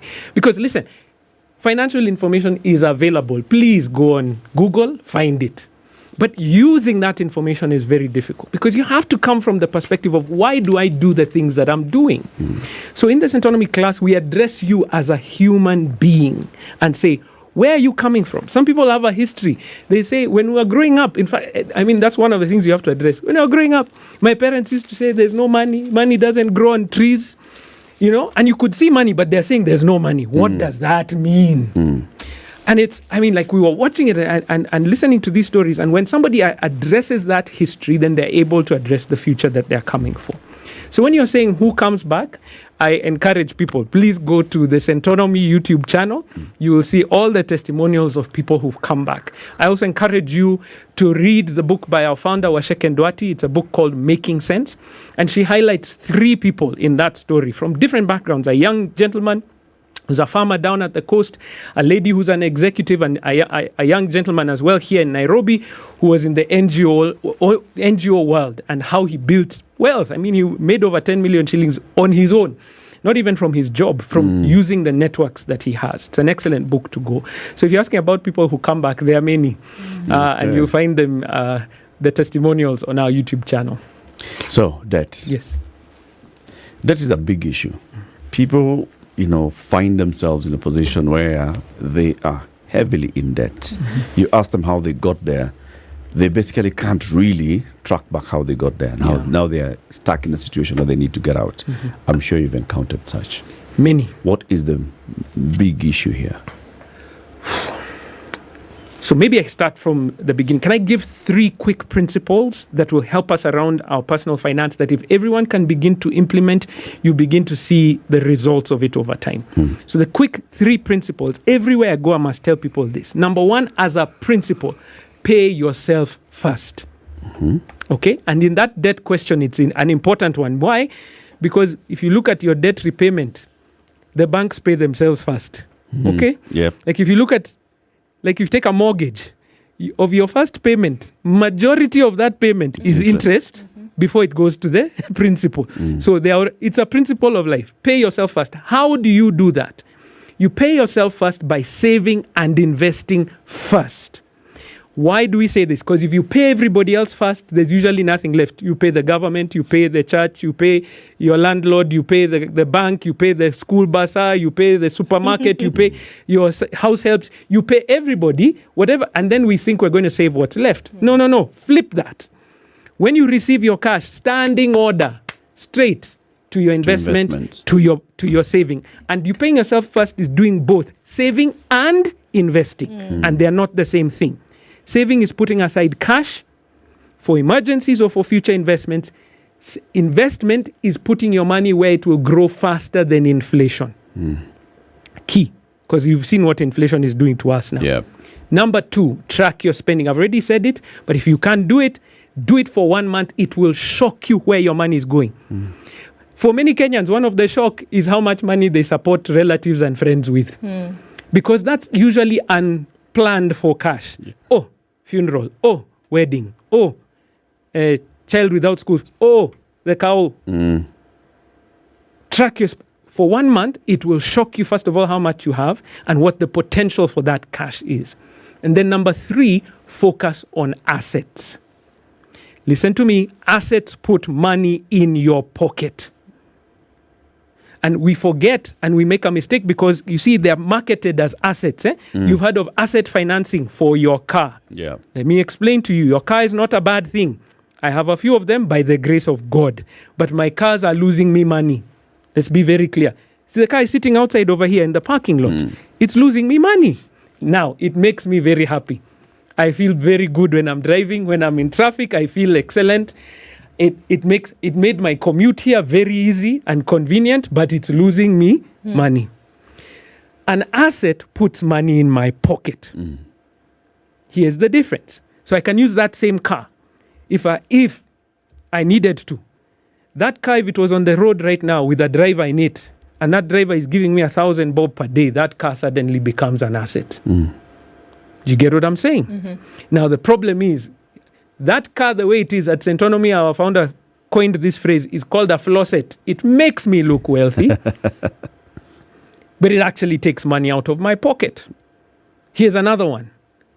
If you've read any of Robert Kiyosaki's books, he tells you this, Rich Dad, Poor Dad. He tells you your house is not an asset in the way that you think about it. Let me explain. If you own a home and you live in it, it takes money out of your pocket. Can I prove it to you? All of us in this room send money home to people who live in their own homes. In fact, they're not even just in their own homes, they're in a farm. They should be able to feed themselves. And send you money. And send you money. So the home is not an asset in this. It saves you on the rent that you'd be paying, but it is not free to live in your own home. So I'm encouraging you to have other assets that will pay you to live in your home. How do you quantify the peace of mind of not dealing with the landlord? Wacha kueleza kila mtu biashara zetu bwana. Hizo ni biashara zetu. Sasa wewe, everyone who's listening will know you and I landlords. Zatuletea shida. What I was referring to was the peace of mind that your car gives you. It contributes to your well-being. Correct. How do you quantify it? Because it is a contributor. Correct. To quality of life. Yes, yes, to the delightfully happy spirit that you came into this studio with. Yes, exactly. If it was a ramshackle you were driving, you probably would have entered here with a frown. 100%. Yes. I agree with you that it does. However, the number of Kenyans and Africans, because now we train across Africa. In fact, we train across the world. Most of our students from outside of Kenya in the diaspora are from Africa. So, but we're training across the world now. Here's the difference. I could have that car and be extremely stressed because of the loan repayment on it. So, which one is more important? The joy of driving it or arriving here? I could have arrived in the same car, but been holding my head like this, wondering, how am I going to repay? I look good, floss it. Do you remember what I was saying? I look like I'm doing well, but I'm not. And sadly, this is the case for many employees. So to quantify it is in this way. If I can have a strategy to own that thing without the stress that we are discussing right now, that is what we are aiming for. Can I quantify it in terms of money or anything else? No. But that's why I started this whole conversation by saying, what do you want? Because if you say, I want to drive that car, wonderful. I want it. How do we get there in a sustainable way? Because I don't want to own that car and my children can't go to school. I'm struggling to pay school fees. Do you see the priorities? Oh, after 3 months, you're running away from the Shylocks and auctioneers. Does that sound like quality of life? No, it doesn't. It doesn't. You see, I used you as an example, not like very many Kenyans who are living beyond their means and do not know exactly how to cope with life. And I guess that's the gap that you plug into, because you're saying, look, no, let's rationalize this whole process. You are here because there's something you want and you think the way you're going about it as you're going to achieve it. You say, no, you're actually not going to achieve it that way. You will achieve it this way. Okay? I get that. But how exactly do you then, I gave the car as an example, but I was thinking of the very many other things that we do in our lives that prop our lives and make our lives better. But you can't really quantify them in the way that you're quantifying it. Even the house that you own and you live in. So you feel good when you're in it. Yes. You feel good that there's no landlord. But my brother, would you feel good living in that house and then wondering, how am I going to buy groceries this month? Would you feel good living in your house and then calling your children and saying, excuse? You know that question yes. can't be answered with a straightforward single answer, because you may live in that house and at the time you bought it, you could manage your life very well. And then COVID comes along and changes the equation in ways you could never have imagined or thought of or planned for. Okay? So now you have to rejig everything else. Correct. All right? Now, does this training help people rejig in adverse circumstances? Yes. Because this strategy for life is not a static one. Your budget is not static. Imagine it changes. Your income increases, you have to change your budget. Your income decreases, you have to change your budget. Inflation is happening, which it always happens, you have to change your budget. You have to be able to adjust in different spaces. And this is the thing.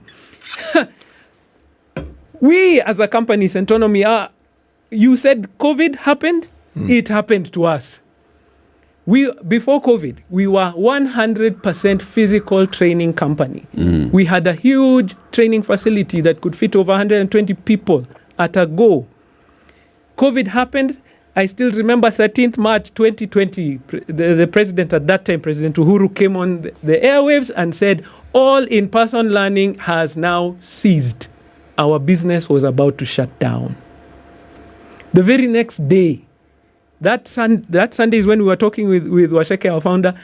Monday, we called the entire team in and we called a consultant who had been talking about this thing called online learning. We had talked to them. We said, one day, we'll do it in a certain way. Called the guy in and said, tomorrow. That Monday is the first day we ever heard of this thing called Zoom. We had never heard of it before. And on Tuesday, all our students were migrated into this space called Zoom. Guess what, CT? We have never turned back. We are a fully online training company until this point. If we did not adjust at that point, today we would be dead. And so for all of us, we must be ready to adjust with the things that are coming, good or bad. Let me tell you, one of the hardest things to manage is actually a windfall. Have you noticed people win things like lotteries and things like that? Their lives are very difficult. Because now everyone thinks they have money, and because they didn't have the skill set to manage it, they don't know that 10 million is not enough to carry you for 10 years. No, for the rest of your life. No. So when you get into some of these adverse situations that we're talking about, debt, and I think that's it's a word that's being thrown around, whether it's at a personal level or even if it's at a national level, which the two we can see. The question is, how do you deal with it? So let's address the elephant in the room, this thing called debt. So a simple principle for us to apply around debt is this. Good debt goes towards assets. Bad debt goes towards consumption, including, in brackets, consumption assets like my car. Now, I did not say that the car is bad, but I said the debt is bad. Why? Because I'm losing money in that equation. I am paying more for the car than what it's worth, and the value of that car will decrease over time. Just like my TV. I know some people are saying, I don't know. Okay, buy a TV, no problem. If I bought a TV using debt, the TV is not a bad thing, but I'm losing money. Why? Because of the interest, I'm paying more for the TV than it's worth, and over time, that TV loses value. So that's consumption. So if I use debt for consumption, it's bad debt. I'm losing. Now, I didn't say you can't do it. I'm just saying understand you're losing money. Good debt goes towards assets, where assets grow in value. They put money in your pocket, or at least they maintain their value. That's good debt, okay? Because then you're getting a positive out of that equation. So how do people find themselves in that situation? Now, I have to be very careful when I'm speaking like this, because we live in a country in which people live below the poverty line. And at that moment, it's about survival. Let me tell you, I don't know what I would do. God forbid I'm ever in a situation where I'm seeing my children are going hungry. I think I would take a mobile. I would. You know what I'm saying? I would never judge somebody in that moment for taking a mobile loan and saying, let's feed, we'll sort that problem another day. Yeah. However, what we have discovered over time is that it is not so much an issue that there was no cash, but the cash was mismanaged. See, I gave the example of takeout food, and people were saying, that's a middle class problem you are spending 34,000 shillings on takeout food. Okay. Let me make it simpler for you. Our house help, she's a wonderful lady.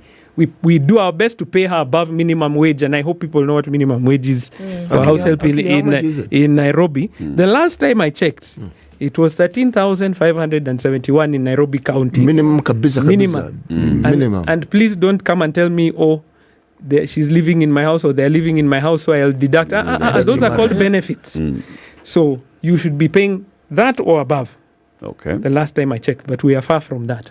So she's not a high-income earner, but she's not badly paid. We did an assessment of her income, right? And we found here's a quick one. We found every time we were calling her on her phone, there's a different song meeting us. We did an assessment of it. She was spending more than 10 shillings per day on all the songs that greet us when we call her on her phone. For a low-income earner, can you imagine what 10 shillings per day means? 3,000. So it is 3,000 shillings a month. And she's a low-income. Plus, she's also a very generous person. I love our house. She's wonderful. She's a generous person. She will buy things for for my children. When she's coming, because she loves them so much, every Friday she'll bring a sweet. In fact, we had to reduce because there are always sweets in our house, and we are saying, where are they coming from? She's that giving, that kind of generous person. When you begin to add up all this generosity that you're talking about, it was significant. So even at all levels, that awareness is where the problem comes. So we are finding ourselves borrowing because we are living what you said earlier beyond our means. And the thing is, we have never even measured what our means are. So we don't know what we're doing. So we get ourselves into this debt situation because we want what we can't afford at this point. And we didn't put a strategy to get there. And that's where our problem comes from. So even on a national debt, there are things we want, can't afford right now. And so we have for many years been borrowing a lot. Now, this is going to be too political, but I actually think too political. No, there's always things that are too political. But sometimes it requires a period of control in order for you to begin to find the freedom that you want. And the issue that we have with our personal finance, just even with our national finance, is that we are out of control.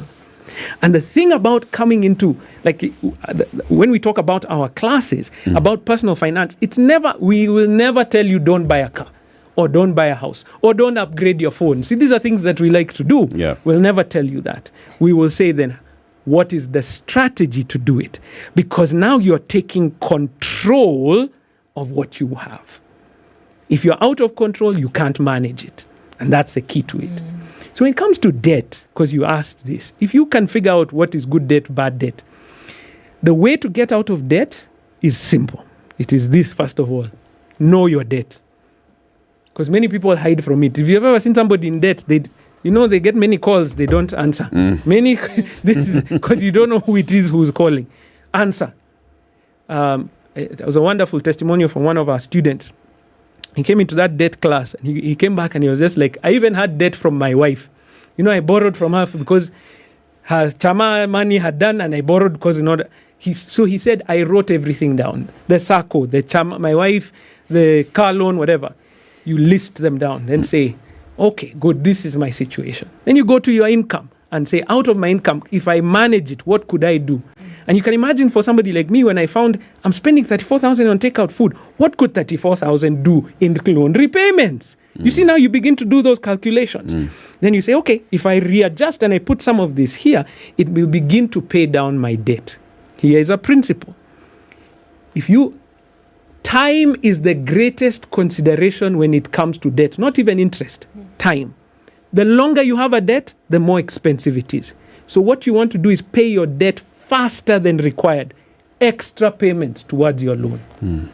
And here's the process. So in the class, we have a whole system that you're going to do. You attack the loan that takes the shortest amount of time first. It's usually the smallest. Why? Because if you clear that loan, the money you are putting towards it, I can readjust it and put it to the next loan. And the next, and the next. But here's the thing, the problem with that. People finish first 2 loans. What do we do? Rudishia mwili, shukrani bwana. And so, here's the thing. If you want financial freedom, it is not coming for free. It costs. And the cost is this thing that we hide from. It's a thing called discipline. And that's a hard thing to get around. Because discipline is based on a reward that you're aiming for. So you were asking about this earlier on. When I say what I want, that's my reward. If I don't have an outcome that I'm aiming for, why should I bother? So how exactly does one become disciplined? Because it's a word that is used very freely. Yeah. And one assumes that once you hear it and you say, I'm disciplined, then you are it. You need a discipline master. Yes, exactly. You need someone to whip you. Yeah. So you set a goal and get accountability. And setting a goal and saying it. Let me embarrass myself here. I set a goal at the end of last year. Last year was a tough year for me. And I let go, health-wise. I ended the year at over 105 kilograms. All right? And I said, I couldn't even fit in this suit that I'm wearing for you here today. It was ridiculous. So I said, my goal for this year is to lose weight. So I didn't just say it to myself. I said it to my wife. I said it even to my team at the office. So my team hold me accountable. Yeah. So when I go to the office and it's somebody's birthday this week. Oh, Waithaka, Paul, we didn't have a piece for you of cake this. Do you think it's easy? No. But because you have a group of people around you who have that same mindset, then they challenge you to think differently. Can I share a short story? Please share a short story.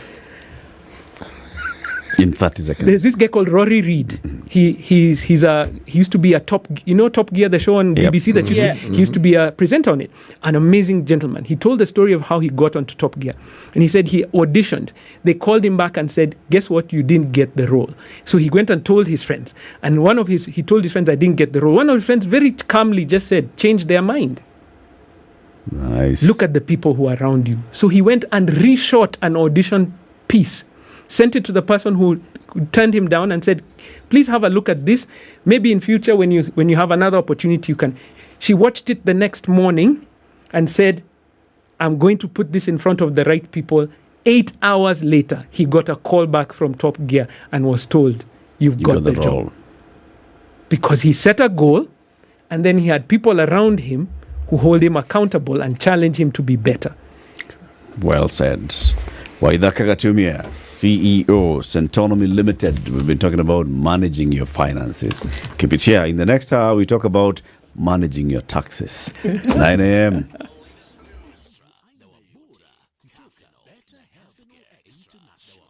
The news at the top of the hour on Vibes Radio. The news at the top of the hour on Vibes Radio. Good morning, this is the Newswire. I'm Leah Ubaga. Health Permanent Secretary Peter Toom will today appear before the Senate Health Committee to be questioned over the purchase of mosquito nets. Toom, who was serving in the Ministry of Health at the time of the incident, is expected to explain what exactly happened. This event comes after a former health PS, Josephine Burua, when interviewed, had blamed Toom for the 3.7 billion shillings scandal. Mburu, who was interviewed by the same Senate committee, explained that KEMSA was under the leadership of Toom at the time the scandal was reported.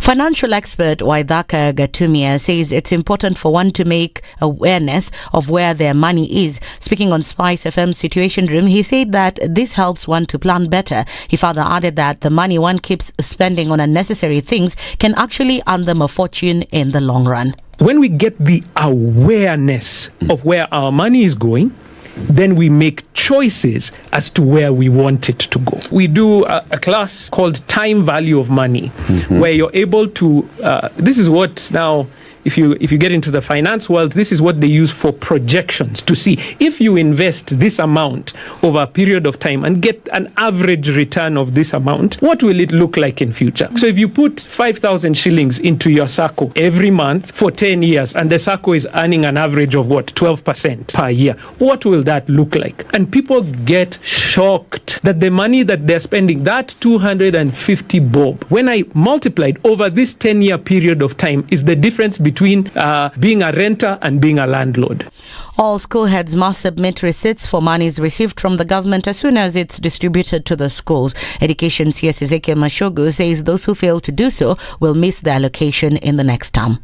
We want to get back from the current quarterly system a ratio of 50, 30 and 20 going forward. And I think the Treasury so far is in support of that, because this will change and ensure equitable distribution of funds throughout the year, empowering schools to plan and utilize resources more efficiently.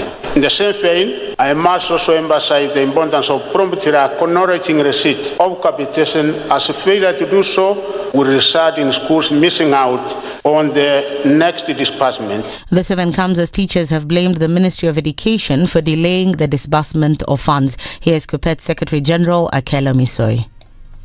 These gentlemen are fast losing the trust of Kenyans. They are fast losing the trust of the unions. They are presiding over inefficiency which we cannot tolerate. How can a whole cabinet secretary promise Parliament and Kesha that he would release 28 billion, only to release 24 billion, and the same has not reached many schools even today? The government, through the Ministry of Higher Education, is set to launch a university for research and innovation students. The Open University in Kenya is expected to provide accessible higher education to many learners. It will offer flexible learning opportunities through online courses and distance education programs, empowering individuals across Kenya to pursue their educational aspirations. According to Beatrice Muganda, that is the Principal Secretary for State Department for Higher Education and Research, the Open University will give a chance to those who have always wanted to pursue university education but have been locked out due to poor socioeconomic conditions. Two robbery with violence suspects identified as Ezekiel Kiari and David Mwangi are set to be arraigned in court. The two are arrested on the Nairobi-Limuru Road while trying to escape to Dondori in Nyandarua County. The arrest led to the recovery of two firearms. And in the international scene, experts have recovered presumed human remains from what is left of the Titan sub that imploded during a dive to the Titanic wreck, with the death of 5 people. The U.S. Coast Guard said that medical professionals will conduct a formal analysis of presumed human remains that have been carefully recovered. They presumably died instantly when the Titan sub, about the size of an SUV car, imploded under the crushing pressure of the North Atlantic at a depth of more than 2 miles. That's the Newswire. I'm Leah Ubaga.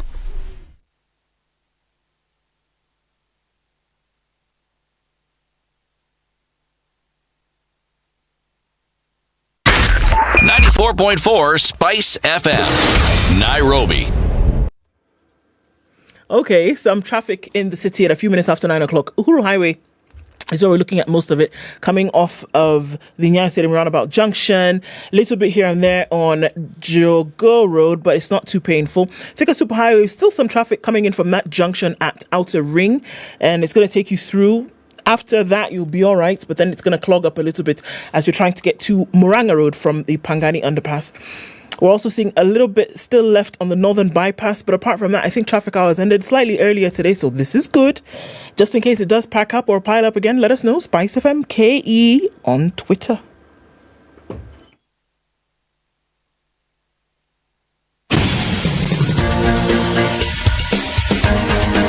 This is the Situation Room, the home of hard-hitting political commentary and penetrating insights about the state of the nation. This is a talk radio experience like no other. The Situation Room, a place for hard truths, debates, and elevated conversations. The Situation Room, witty, political, engaging, deep, controversial. In the room, we have C.T. Muga, researcher, academic, seasoned political observer, a fountain of wisdom in these politically uncertain times. Ndu Okoh, Nigerian by birth, Kenyan by choice, communications expert, Pan-Africanist, a truth seeker and believer in people power, and Eric Latiff, agent provocateur, the man in the chair, seasoned journalist, news hound, a man who believes in punching up, not down.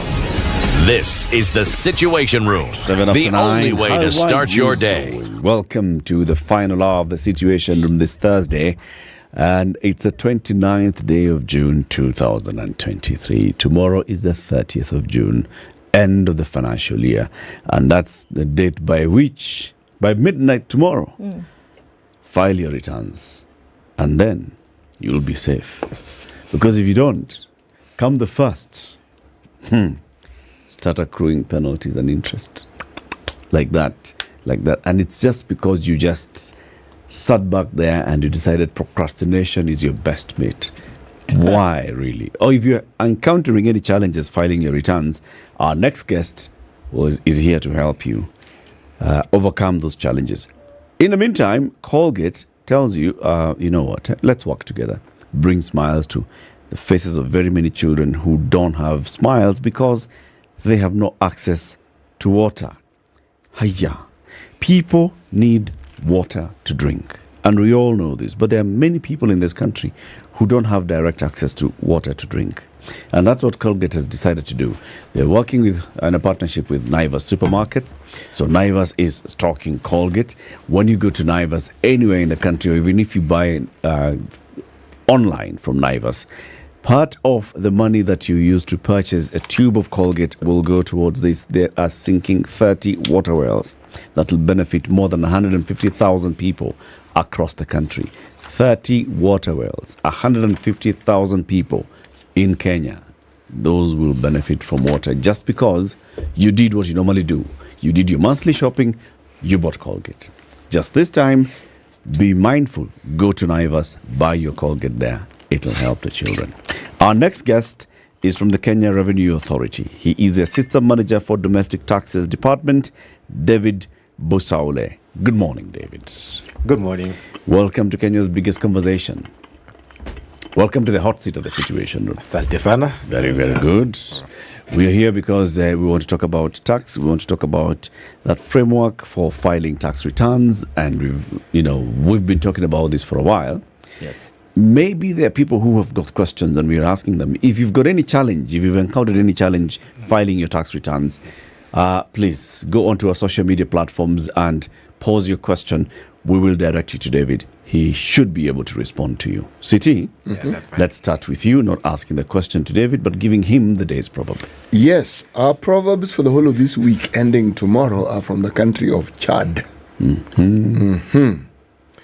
If two wise men always agree, then there's no need for one of them. If two wise men always agree, then there's no need for one of them. Yes. David, do you agree? Totally. Totally. Two wise men have agreed. One of them is not necessary. They've just become a yes. Come back tomorrow. We have a wise man here called David. He's agreed with you. Thank you so much. You are not needed anymore. And who should I greet on my way home? Salimia kila mtu. What's your interpretation of this proverb, David? Of the proverb. Oh, the proverb. I think we're different, and we might see things from different perspectives, and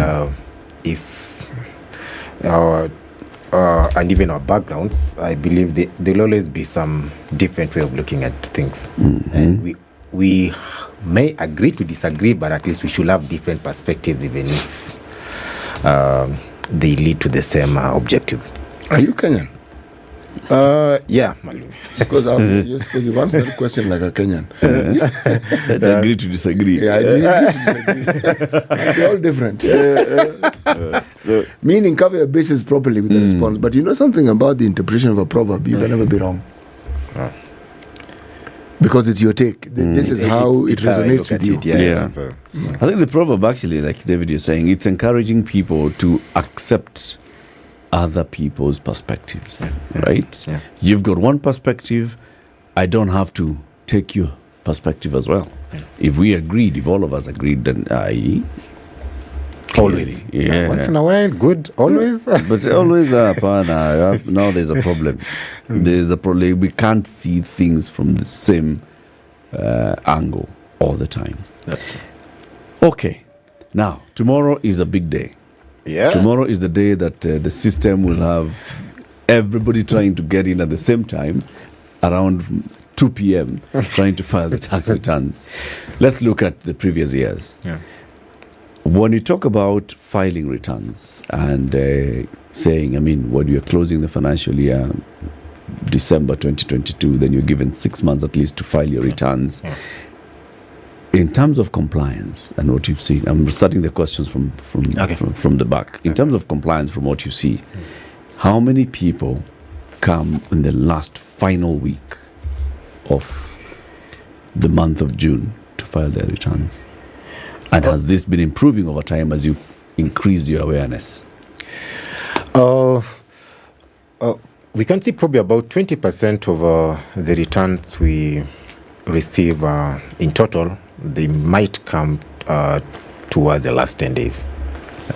20% of what you receive? Yeah.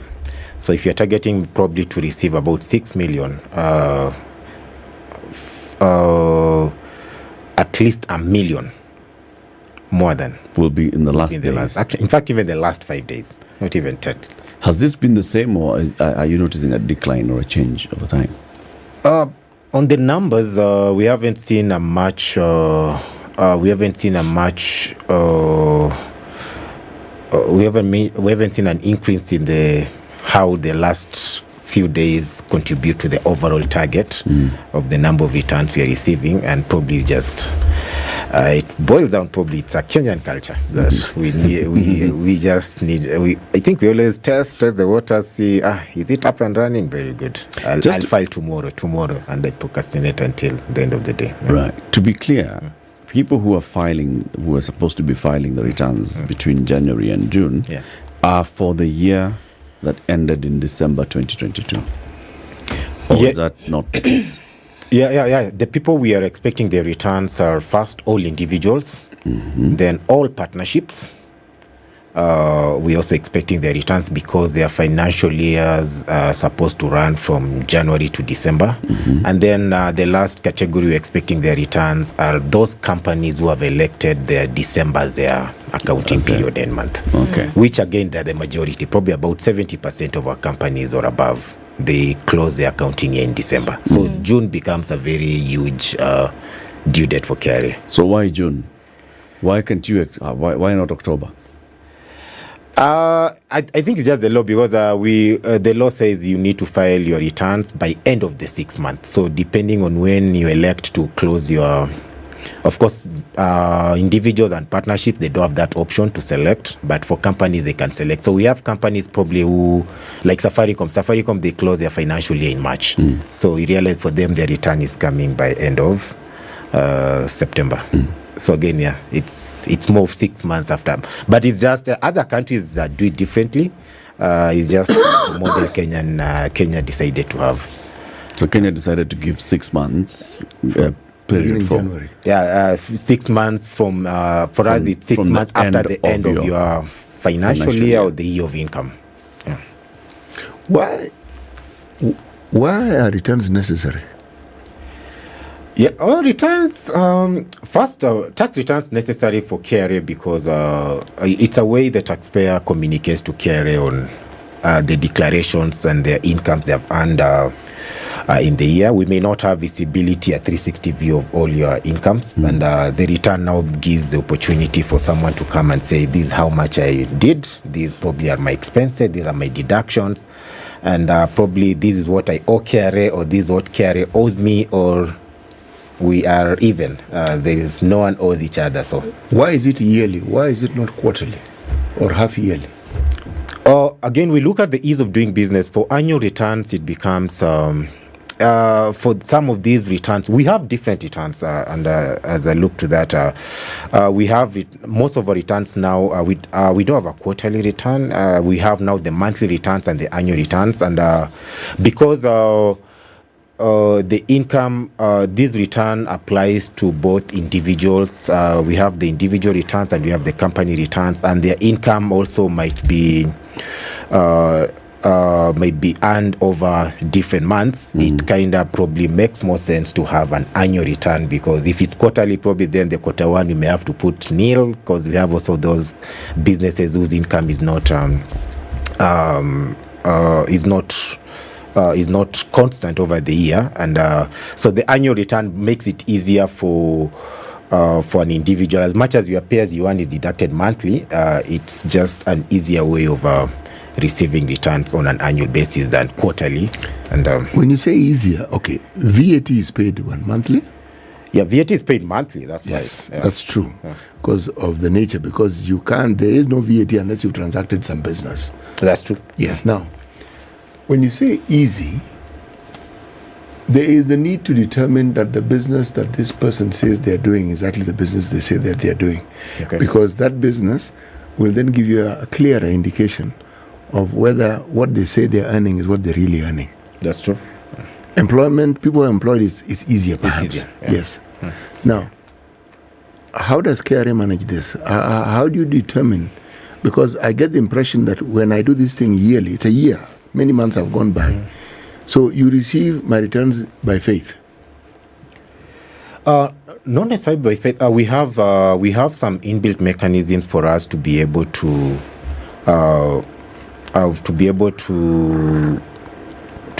know that there's some discrepancies between what you're declaring in the annual return and let's say for the VAT returns, because if you are filing 12 VAT returns, then it only makes sense that the income you've declared in the 12 returns, not necessarily it has to be one-to-one depending on the sector and the business, but it should be a true reflection of what you're coming to declare in the annual return.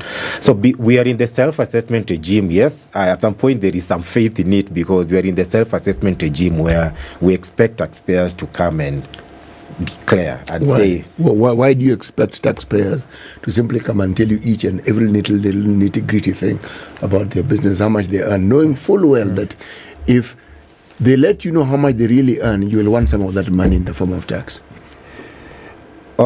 It's a balance between it's a balance between how we implement the self-assessment regime and also how we enhance compliance, because to some extent we might actually know that you're making 2 million and you may still come and tell us you're making $1 million. How will you know? How will you know? Okay, we may not have a very 360 view of all your transactions, but to some extent we still have a good extent of visibility of certain transactions you have. And I'll still even come again. Someone else you might have sold to might actually declare you as a customer, and they'll say you supplied 3 million to them. So that data set on its own is just enough for us to know that you've traded with XYZ Standard Group. And let me even use the example of Standard Group probably. An employer, employee. Employee, that's easy. Payee, that is one-to-one. In fact, even that one we don't focus much on it. Mostly just work back and see if certain employers are declaring because some employers probably might give you a P9, but maybe they are not prompt in paying the pay as you earn. You as an employee, you may never know that, but at some point they do not come into file remit on time. On time, or even probably they were having cash flow challenges and they never remitted the pay as you earn by end of the year. Actually, you will know, because if they don't remit it, KRA will write to you and tell you that you haven't paid your taxes. But it will come through a return. Because now the return is the one which will say, I have a salary of 10 million from Standard Group. Payee was supposed to be 3-point-something million.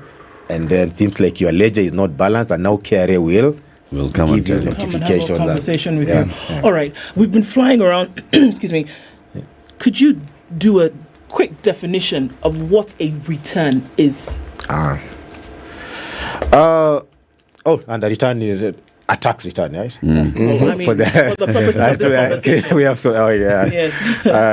A tax return is basically a declaration by a person, and a person here is either an individual or a non-individual of their income they have earned over a given period.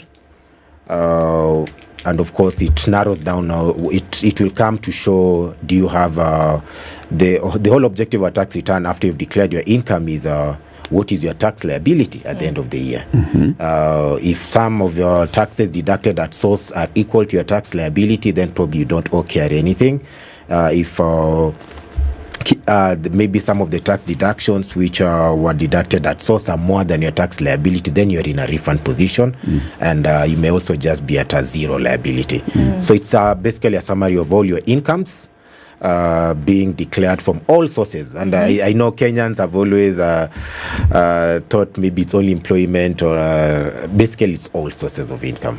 Yeah. Okay. Yeah. Now, how many of these are you receiving on a daily basis? People now making these known to you, filing their returns essentially?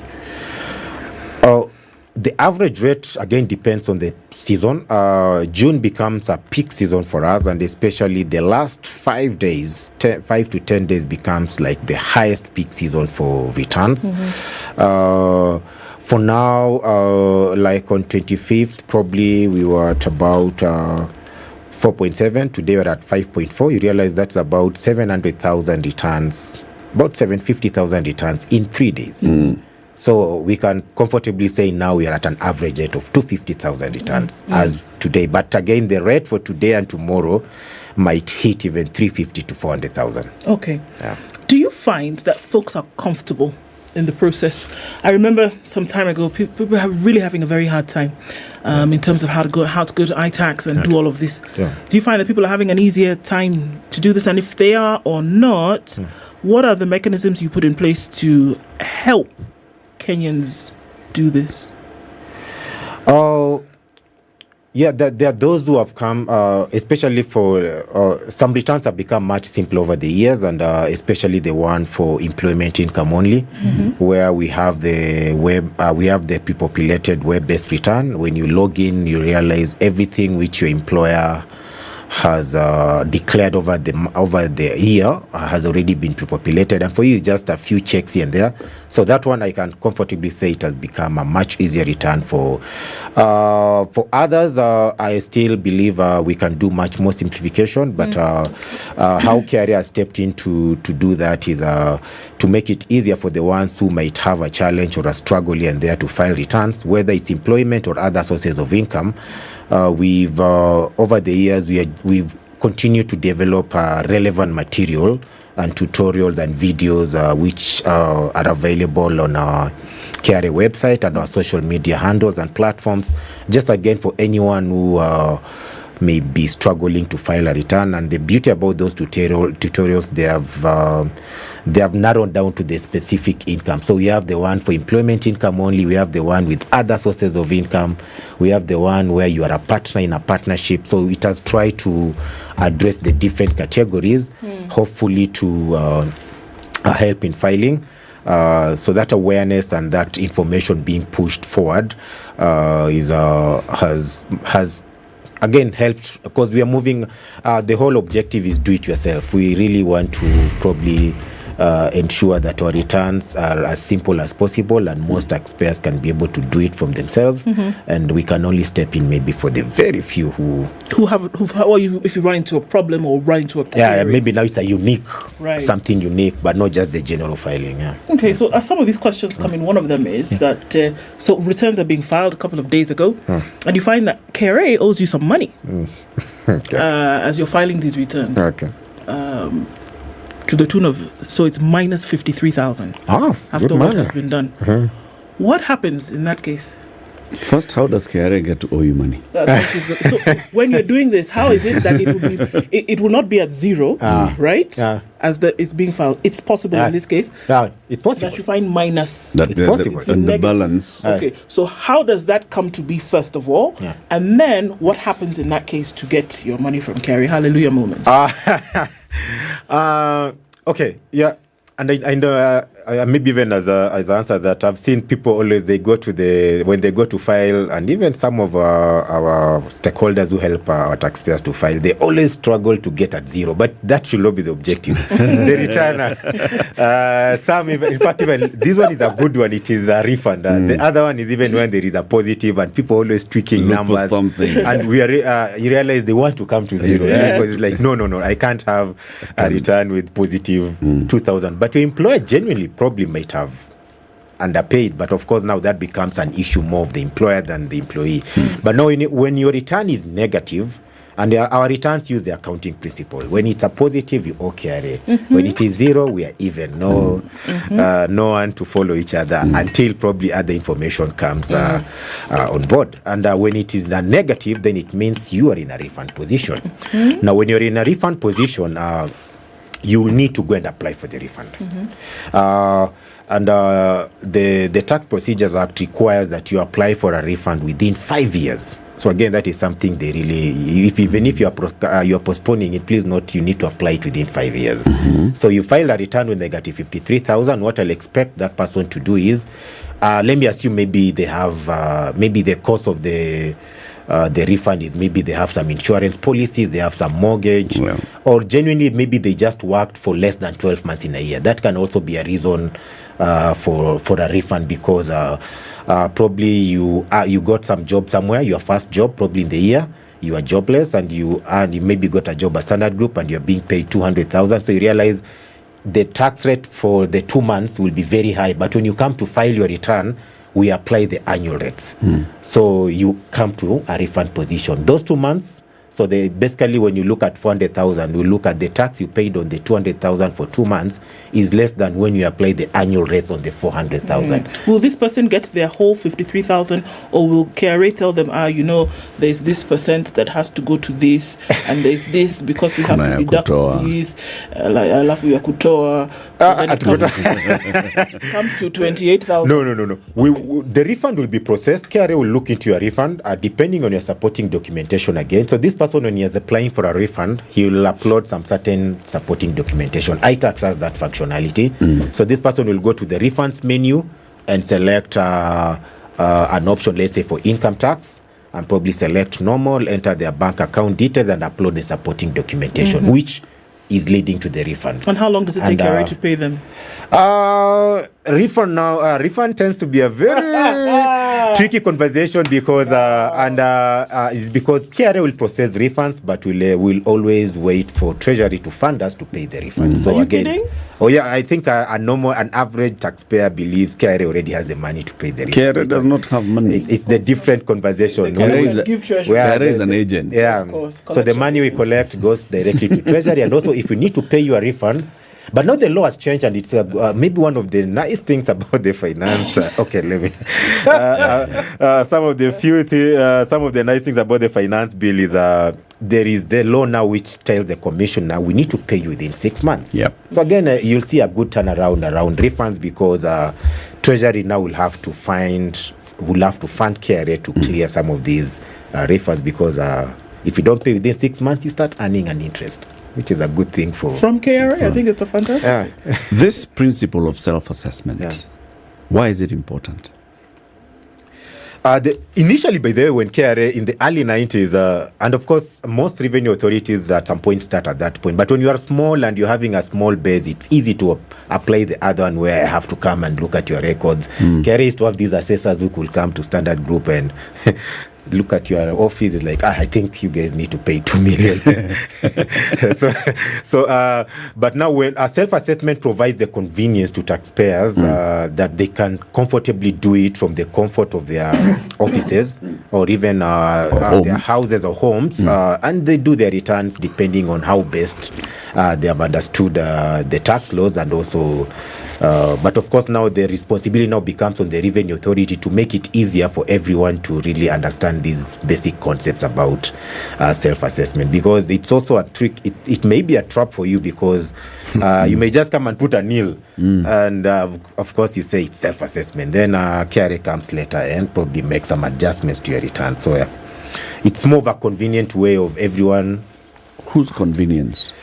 Self-assessment regime, I see it as more convenient for the taxpayer than the revenue authority, because it even if KRA knows you did 3 million sell to someone, at some point it may still at some point in the self-assessment regime, you may still be required to, maybe you may declare 1 million and maybe explain why you're not declaring the 2 million.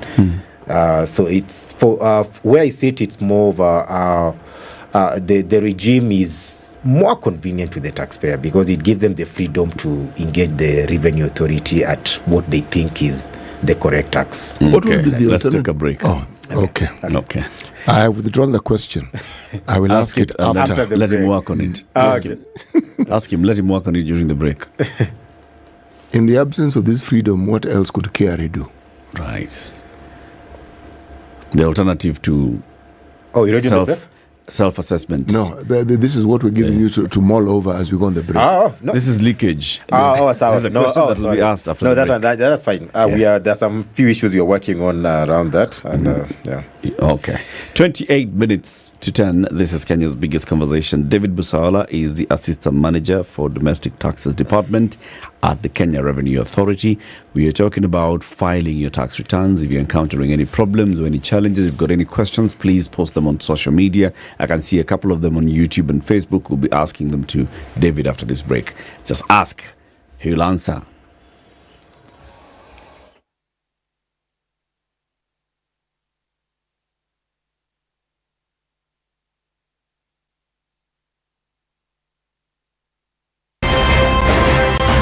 Good morning, and I love your show. Thank you. Having come from a Kikuyu radio background, I migrated to Spice because of the content. I was born in a slum, but somehow I got a break in life. So sometimes when you see the sweating coming out because of the passion and whatever it is, behind the noise, there are people, and we share the same umbilical cord. It shouldn't be like that. I am so disappointed. We used to tell Honorable Raila Amolo Odinga that he's doing politics of conmanship, and even President Uhuru Kenyatta, serikali hii ndio iko na conmanship ya hali ya juu. You cannot promise people that you reduce tax, then you double. In politics, there is the issue of trust. For you to turn around and then stab the same people who gave you that trust, there is no other level of dishonesty. Na hii mambo utaona dunia tu. The Situation Room, Kenya's biggest conversation. Looking at cloudy conditions in Nairobi, we'll see highs today of 22 and lows of 17. It's 17 and mostly sunny in Nakuru, highs of 25, and 22 will be the high. In a mostly cloudy Nyeri at 15. Eldoret will see highs of 25. It's sunny at 18. 25 and partly sunny in Mombasa, highs of 28, and we'll see highs of 29 in a cloudy Malindi at 26. It's 23 and sunny in Kisumu, highs of 29 and highs of 28 in Kakamega, where it's sunny at 22. It's sunny at 22 in Kampala, highs of 27, and 30 will be the high. In Dar es Salaam, where it's sunny at 27. 9 degrees and mostly sunny in Johannesburg, highs of 16 and lows of 3. And it's mostly cloudy at 25 in Lagos, highs of 29, and highs of 31 in Kinshasa, where it's cloudy at 21. It's 36 and mostly sunny in Beijing, and we'll see 20 and mostly cloudy in Paris. 16 and the rain showers continue in London, highs of 22. And coming into Thursday, New York, we'll see highs of 27 and lows of 19.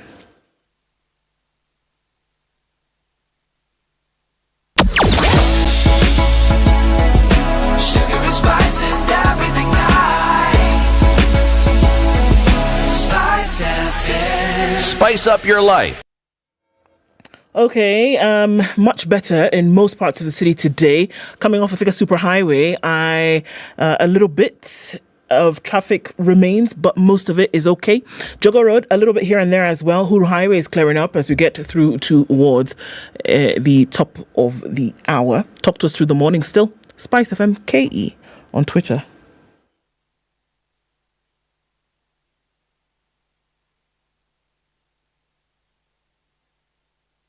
Mature, intelligent talk every morning. Spice up yourself.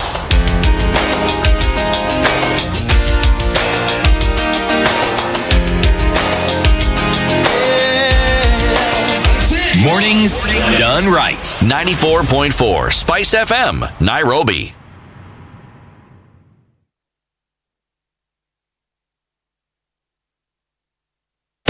Business News with Spice FM. This is the business news. I'm Leah Ubaga. The Treasury has fallen short of its domestic borrowing target for the fiscal year ending June 30th by 39 billion shillings following the last-minute upward revision that was expected to raise funds to settle pending fuel subsidy bills. The Central Bank of Kenya, which is the government's fiscal agent, said that it had mobilized a net of 436 billion shillings for the current year in Supplementary Budget 2, which was approved this week. The domestic borrowing target was raised by 50 billion shillings to 475 billion shillings.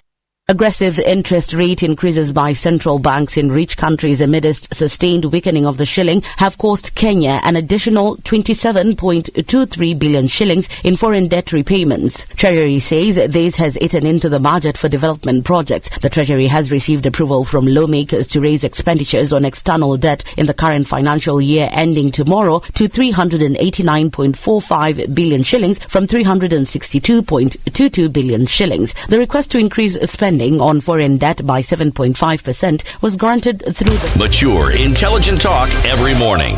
Spice up yourself.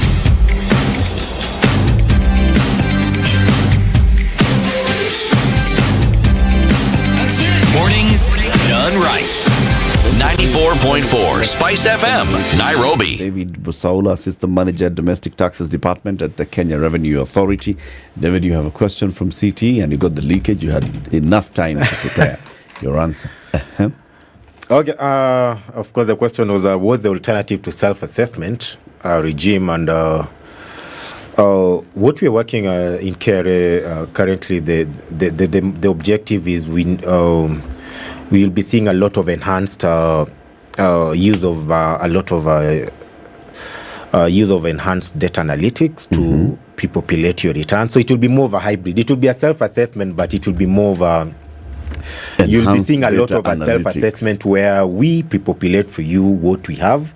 And now it reduces these will be pegged on us. We are integrating with a lot of government agencies, private and public, to try determine as much information as possible for individuals. So it will be still self-assessment, but a self-assessment where we portray to you what we already know about you, and probably now reduce the room for under declarations. Yeah. Okay, there's a good thing to that and a bad thing to that. Of course. A good thing to that, of course, is that you've made your work easier for me. Yeah. But then the bad thing is if you come in and you have pre-populated and said that I owe you $1 million, Bob, and nothing in my books shows that I owe you $1 million, Bob. Yeah. What do I do? And I'm here and I'm filing the returns. Will there be a button that says, I disagree? This is how much I owe. Yeah.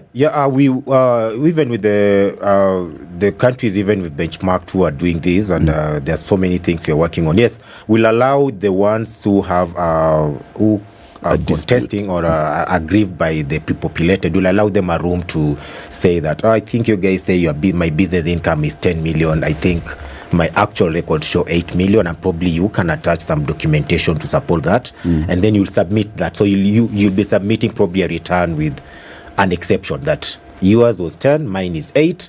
Then we review it and we can bring it back to 8.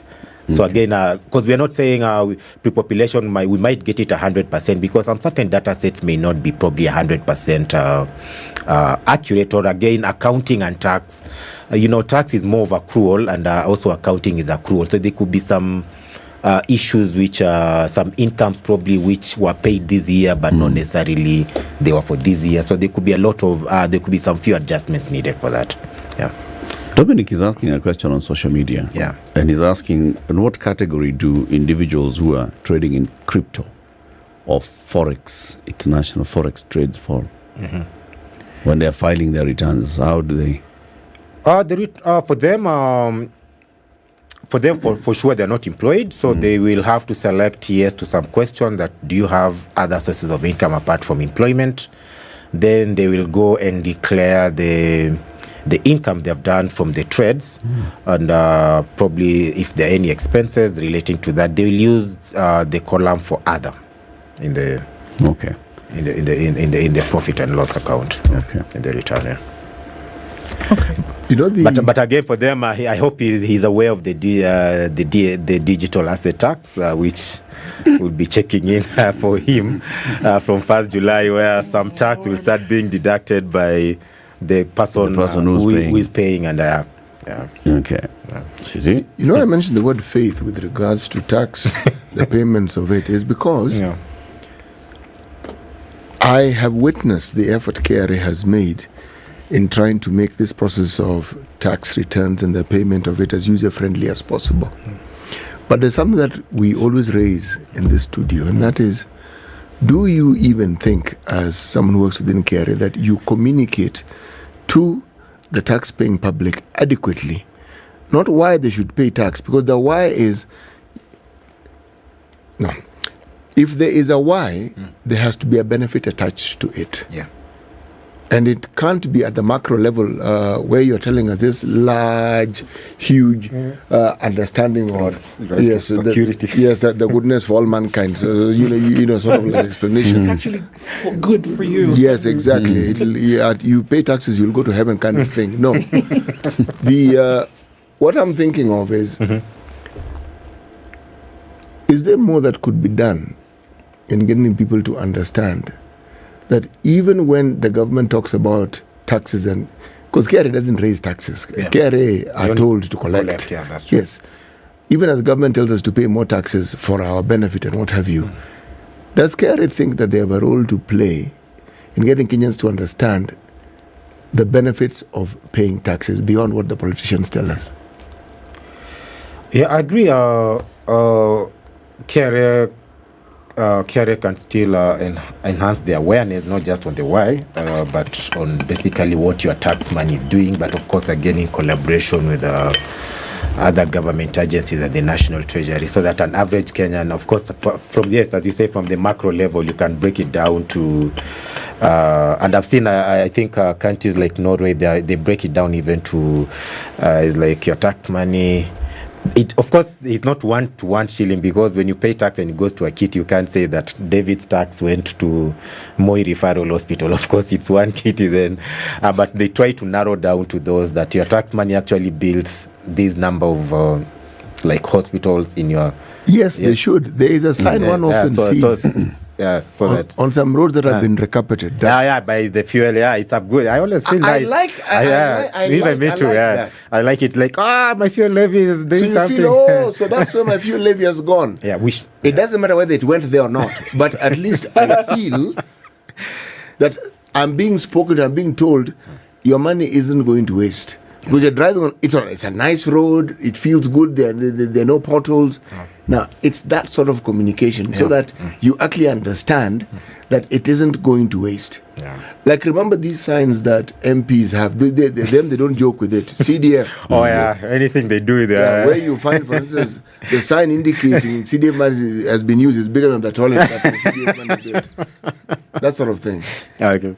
I think it's lessons we can pick up and see how we can tailor-make the communication, even in different regions, because maybe for Mombasa it has to be something different, for Western, for Nairobi, something. Because people need to know.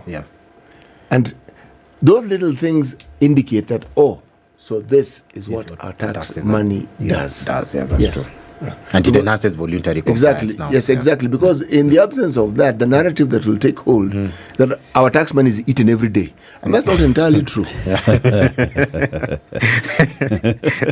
Every day. Oh, that's extreme. Well, you mean there are certain days for eating? Are there designated days? Yes, designated days for eating tax money. Somebody's asking for you to clarify about NITA. NITA. Right? Yeah. Because now there's a requirement that you apply NITA across to all your employees. Yes. You've got to remit the NITA for them. What is NITA, first of all? NITA is basically it's the industrial training levy, which is currently being collected by KRA on behalf of the National Industrial Training Authority, which is now NITA. So normally we refer to it as NITA because of the authority. So NITA is the of course National Industrial Training Authority. So yes, it's a mandatory contribution NITA is a mandatory all statutory employees. contribution for all employees. Even those that are not in an industrial employment. Yeah, because industrial training. Yes, the word industrial at some point, yes. Why am I paying the industrial training for a farmhand? No, industrial is used when you look at industrial at the level of labor and sectors. It's basically how sectors are. They're calling even the classification for sectors is called the industrial standard in international standard industrial classification, something like ISIC. So you realize the term comes from there, but I know it brings a lot of confusion. But industry basically is just sectors. If you can look at it from a slightly simpler, and that means NITA levy is payable by all employers for all their employees. And we've seen that gap because some employers have always thought that they need to pay it for only the primary employees, but actually it should be paid for all employees you're engaging in a given month, whether they are permanent, pensionable, whether they are contract, whether they are casuals, whether they are secondary employees, whether they are directors, as long as you are paying them a wage or a salary. So even a director with 5 companies, all of them will have to pay NITA for him if they are paying him a wage or a salary. Okay. Yeah. And then what happens now to this company when it's coming to declare? Is this a tax deductible? Is it a tax deductible expense? For the company, NITA levy contribution is a tax deductible expense. Same as going to happen with the housing levy. That was what does that mean? Deal for the employers. Sweeter deal, slightly. It was better than before when it was not a taxable. What does that mean? By something being allowed for deductibility for tax purposes as an allowable expense, it basically means then if, let's say, against Standard Group incurred an expense of, let's say, 5 million, because you realize they are matching. So the contribution for, let's say, housing levy, they used to match the employees' contributions, and it's, let's say, 5 million. They will pay it, but now they'll be allowed to claim it as an expense against their income, and now the effect they have will not be the 5 million will have been lost totally. It will be now a certain percentage of the 5 million, because now when you claim it as an expense, then you are getting at least is it 30% of the 5 million? Yes, like you are getting it back as Okay. As you looking at, it's always interesting because every time around this time there's high pitch, there's fever, everybody's jumping every day. My goodness, it's like if you don't do it, there's going to be, a big man with the whip coming after you come July 1st. Do you think you can get to a place whereby it is getting towards seamless? This is supposed to happen. KRA doesn't have to go into a frenzy to have this done. We understand that there's pressure on KRA also to get this done. I can imagine, and it's immense pressure. Because, even now we're looking at the year where still KRA has not collected everything it's supposed to collect. Right? So we can understand that pressure. The pressure also on individuals to not be then penalized for having not done this on time is also quite immense. What would it take to get to the point whereby, look, we know this responsibility, we know that it's around this time it needs to be done, let's get it done? Or we always have this high fever pitch, boom, boom, boom, go file come June 30th? It's for speaking as a Kenyan, I think it's just how we because KRA only steps in again to enhance the awareness, and that's why it becomes now, as you call it, a lot of frenzy and boom, boom, boom, boom around. It's like we are looking, because even you look at the returns which are coming in up to around May, the returns are, we can see an average of maybe 10,000, 20,000, 30,000 per day. The average is quite low, and you realize a good number of people are still out there waiting to file.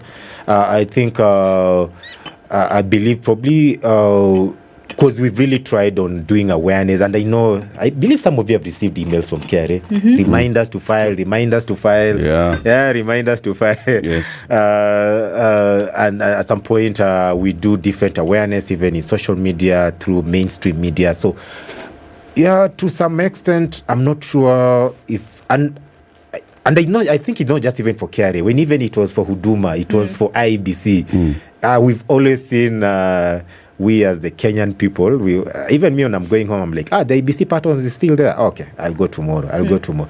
So for KRA side, as much as we might simplify the process, make it as swift as possible, is either then we explore which ways can we adopt, and even again some of the practices out here, and which I believe even we can consider is other countries, they'll pre-populate your return, whether you come in to submit or not. It will, once the due date passes, then it becomes your self-assessment return. So it is your responsibility to log in and confirm what the government has about you is the correct representation, and whether you say yes or no. By failure to do something and the due date passes, then that becomes your return. And of course, that comes with a lot of integration between public and private sector, a lot of data being at the revenue authority being basically at the center of a lot of data and transactions in the economy. So again, now, if we do that, again, there will be no match frenzy, because it will just be more the ones who believe maybe they have something to pay, they log in to see everything is okay, and you relax. But again, those are some issues which even as an organization we need just to again start thinking radically, if really. And then of course again discussions, and I agree with some of the Kenyans, because discussions again about employment income only, do we really have to, I think these are discussions KRA is now dealing with at a high level. How can we radically change this filing process, especially for certain segments? Beyond, say, this sort of communication through the media, or again, maybe through the media, does KRA have a formal process for getting feedback for all the services that they provide? Yeah, feedback. Meaning, the public knows if you have a complaint, yes, not call this number. No. We have. Write this email. Yes, we have. Send this WhatsApp message. All right. Now, WhatsApp, but email, yes. Email is cic@kra.go.ke. You see, why I mentioned WhatsApp is because I was going to say all social media platforms, and I was going to ask the question. Not everybody wants. In fact, email is getting outdated, because from what I've been told, there's a generation here, email, they know it exists, but they don't really use email. They use other modes of communication. Anyway, now, is there a dedicated team that looks at these responses of this communication the public sends to KRA, and do they analyze it, and how frequently do they give out the analysis report of the feedback that they have received? And by the KRA takes feedback very seriously, because even after every filing season, there is a whole team which looks into what worked well, what didn't work well, what are the complaints, what were the things we could have done better. So that is just, in fact, for filing fact, there is a whole dedicated team which looks into and then we plan for next year and say this next year we'll do better. We'll either send more communication. If maybe P9s are the ones being released late, we'll reach out to this segment. So for the filing, it's there, and also across all our platforms, including social media, any taxpayer can raise any complaint or any suggestion, and we have an escalation mechanism where if it is being raised, let's say to a marketing and communication team who handle our frontline, they compile it, and eventually it will come to our office in domestic taxes. I come from the business information office, so we are always being tasked on how to simplify, how to take this feedback, and we take it very seriously. But that is for your internal consumption. Does the public know what it is other members of the public are telling you, so that when you address them, we know that these are the issues that were raised to KRA and this is how they're addressing it? That way we get to know that our complaints, our compliments have been received and they've been acted on. Yeah, I think maybe then what is missing is probably now a very detailed document probably of what we received and when we delivered it, so that you can be able to see this came in and this was delivered. Because again, even what we've adopted of late as our office in the business transformation office is on anything we enhance in the system, we've now started, again, maybe it's just how we are reaching out to the different, we've been uploading a certain document on the website, or probably every month. But again, I think now it comes to which more, maybe how can we use different social media platforms to communicate this, probably more than uploading the document on the website. I think then we just need to find better ways of reaching different people through different platforms, because every month we are communicating to taxpayers that we've done these enhancements, and some of them might actually be some of the things they've already raised with. It helps tremendously if they know what was raised. These are the issues raised on this subject. This is what was said on this. And in response, this is what we've done. This is what we've done. What we're doing. But again, even what we are trying to do, what we are trying to implement, we want to try bring these notifications into your specific tax profile, so that anytime you interact with KRA, you'll be seeing probably a notification first, and it will be letting you know that probably these are some of the things you've done. Maybe by the time maybe in this financial year or last month, you'll be able to see KRA has simplified this return. KRA has added a new requirement for NHIF in the return. So we're also trying to move away from maybe the normal way we communicate, and also we want to make it very personalized to the taxpayers, so that anytime you interact with us, you'll now see that notification. And if you want detail, maybe because now we can't put all the link so you can just put high level, and then if you need more detail, you can maybe click on a link and it can now expound on it. But it's something which we need to pick it up and see better ways of. Two questions. One is Chris, who's asking, how does one go about the tax return filings when one is employed by more than one company in a year? Now that KRA accepts only one employer's PIN at the point of filing. I don't know whether that is true or not, but you'll explain that. And the second question I don't understand, Benjamin is asking, why is lump sum taxed? Why is lump sum taxed? Yes. Why is lump sum taxed? Why he is lump sum taxed? No, why is lump sum? I think it's a lump sum tax payment. Yes. Which he received and it was taxed. Okay. So those are the two questions? Yeah, those two answers. Start with those ones. Okay. For multiple employers, our both our pre-populated return and the Excel return will pre-populate both employers, or the Excel return allows you to add more than one employer. We have an add draw functionality, so it is possible to capture as many employers as possible in both the pre-populated return and the Excel return. So he can proceed and just declare all of them on a line item together with their respective emoluments which he received from them. Why is lump sum taxed? Of course, the issue is all benefits from employment are taxable. So whether they are coming in through the monthly or they are coming in at a later stage, it is because again, tax law is it's meant also to avoid a lot of planning and evasion, because if you realize that lump sum is not taxed, then you can cut a deal with Standard Group and say, just pay me 24,000. That's the minimum. So you don't pay any pay. But when I retire, I want you to pay me the balance 30 million. So you realize, so it's more of any benefit from employment, whether it's being received on a monthly basis or at a later stage as a lump sum, it is liable to tax. But again, even lump sum is taxed differently, because some of them are spread for certain years. And even let's come to the lump sum for pension. The lump sum for pension, and I know pensioners have also raised this issue why it is taxed, is because even when you are contributing pension, your pension contribution was an allowable deduction.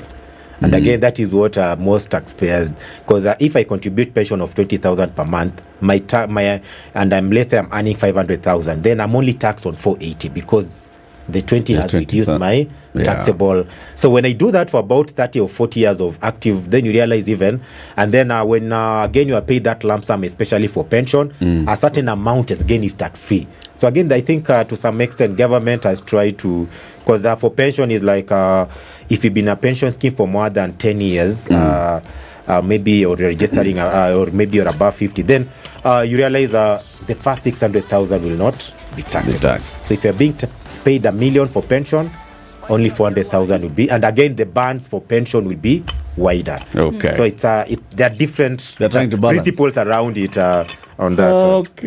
David, thank you very much for joining us. It's 10 a.m. Thank you very much for tuning in. David Basaola is Assistant Manager, Domestic Taxes Department at KRA. Thank you for tuning in to Kenya's biggest conversation. Time for the news. See you tomorrow.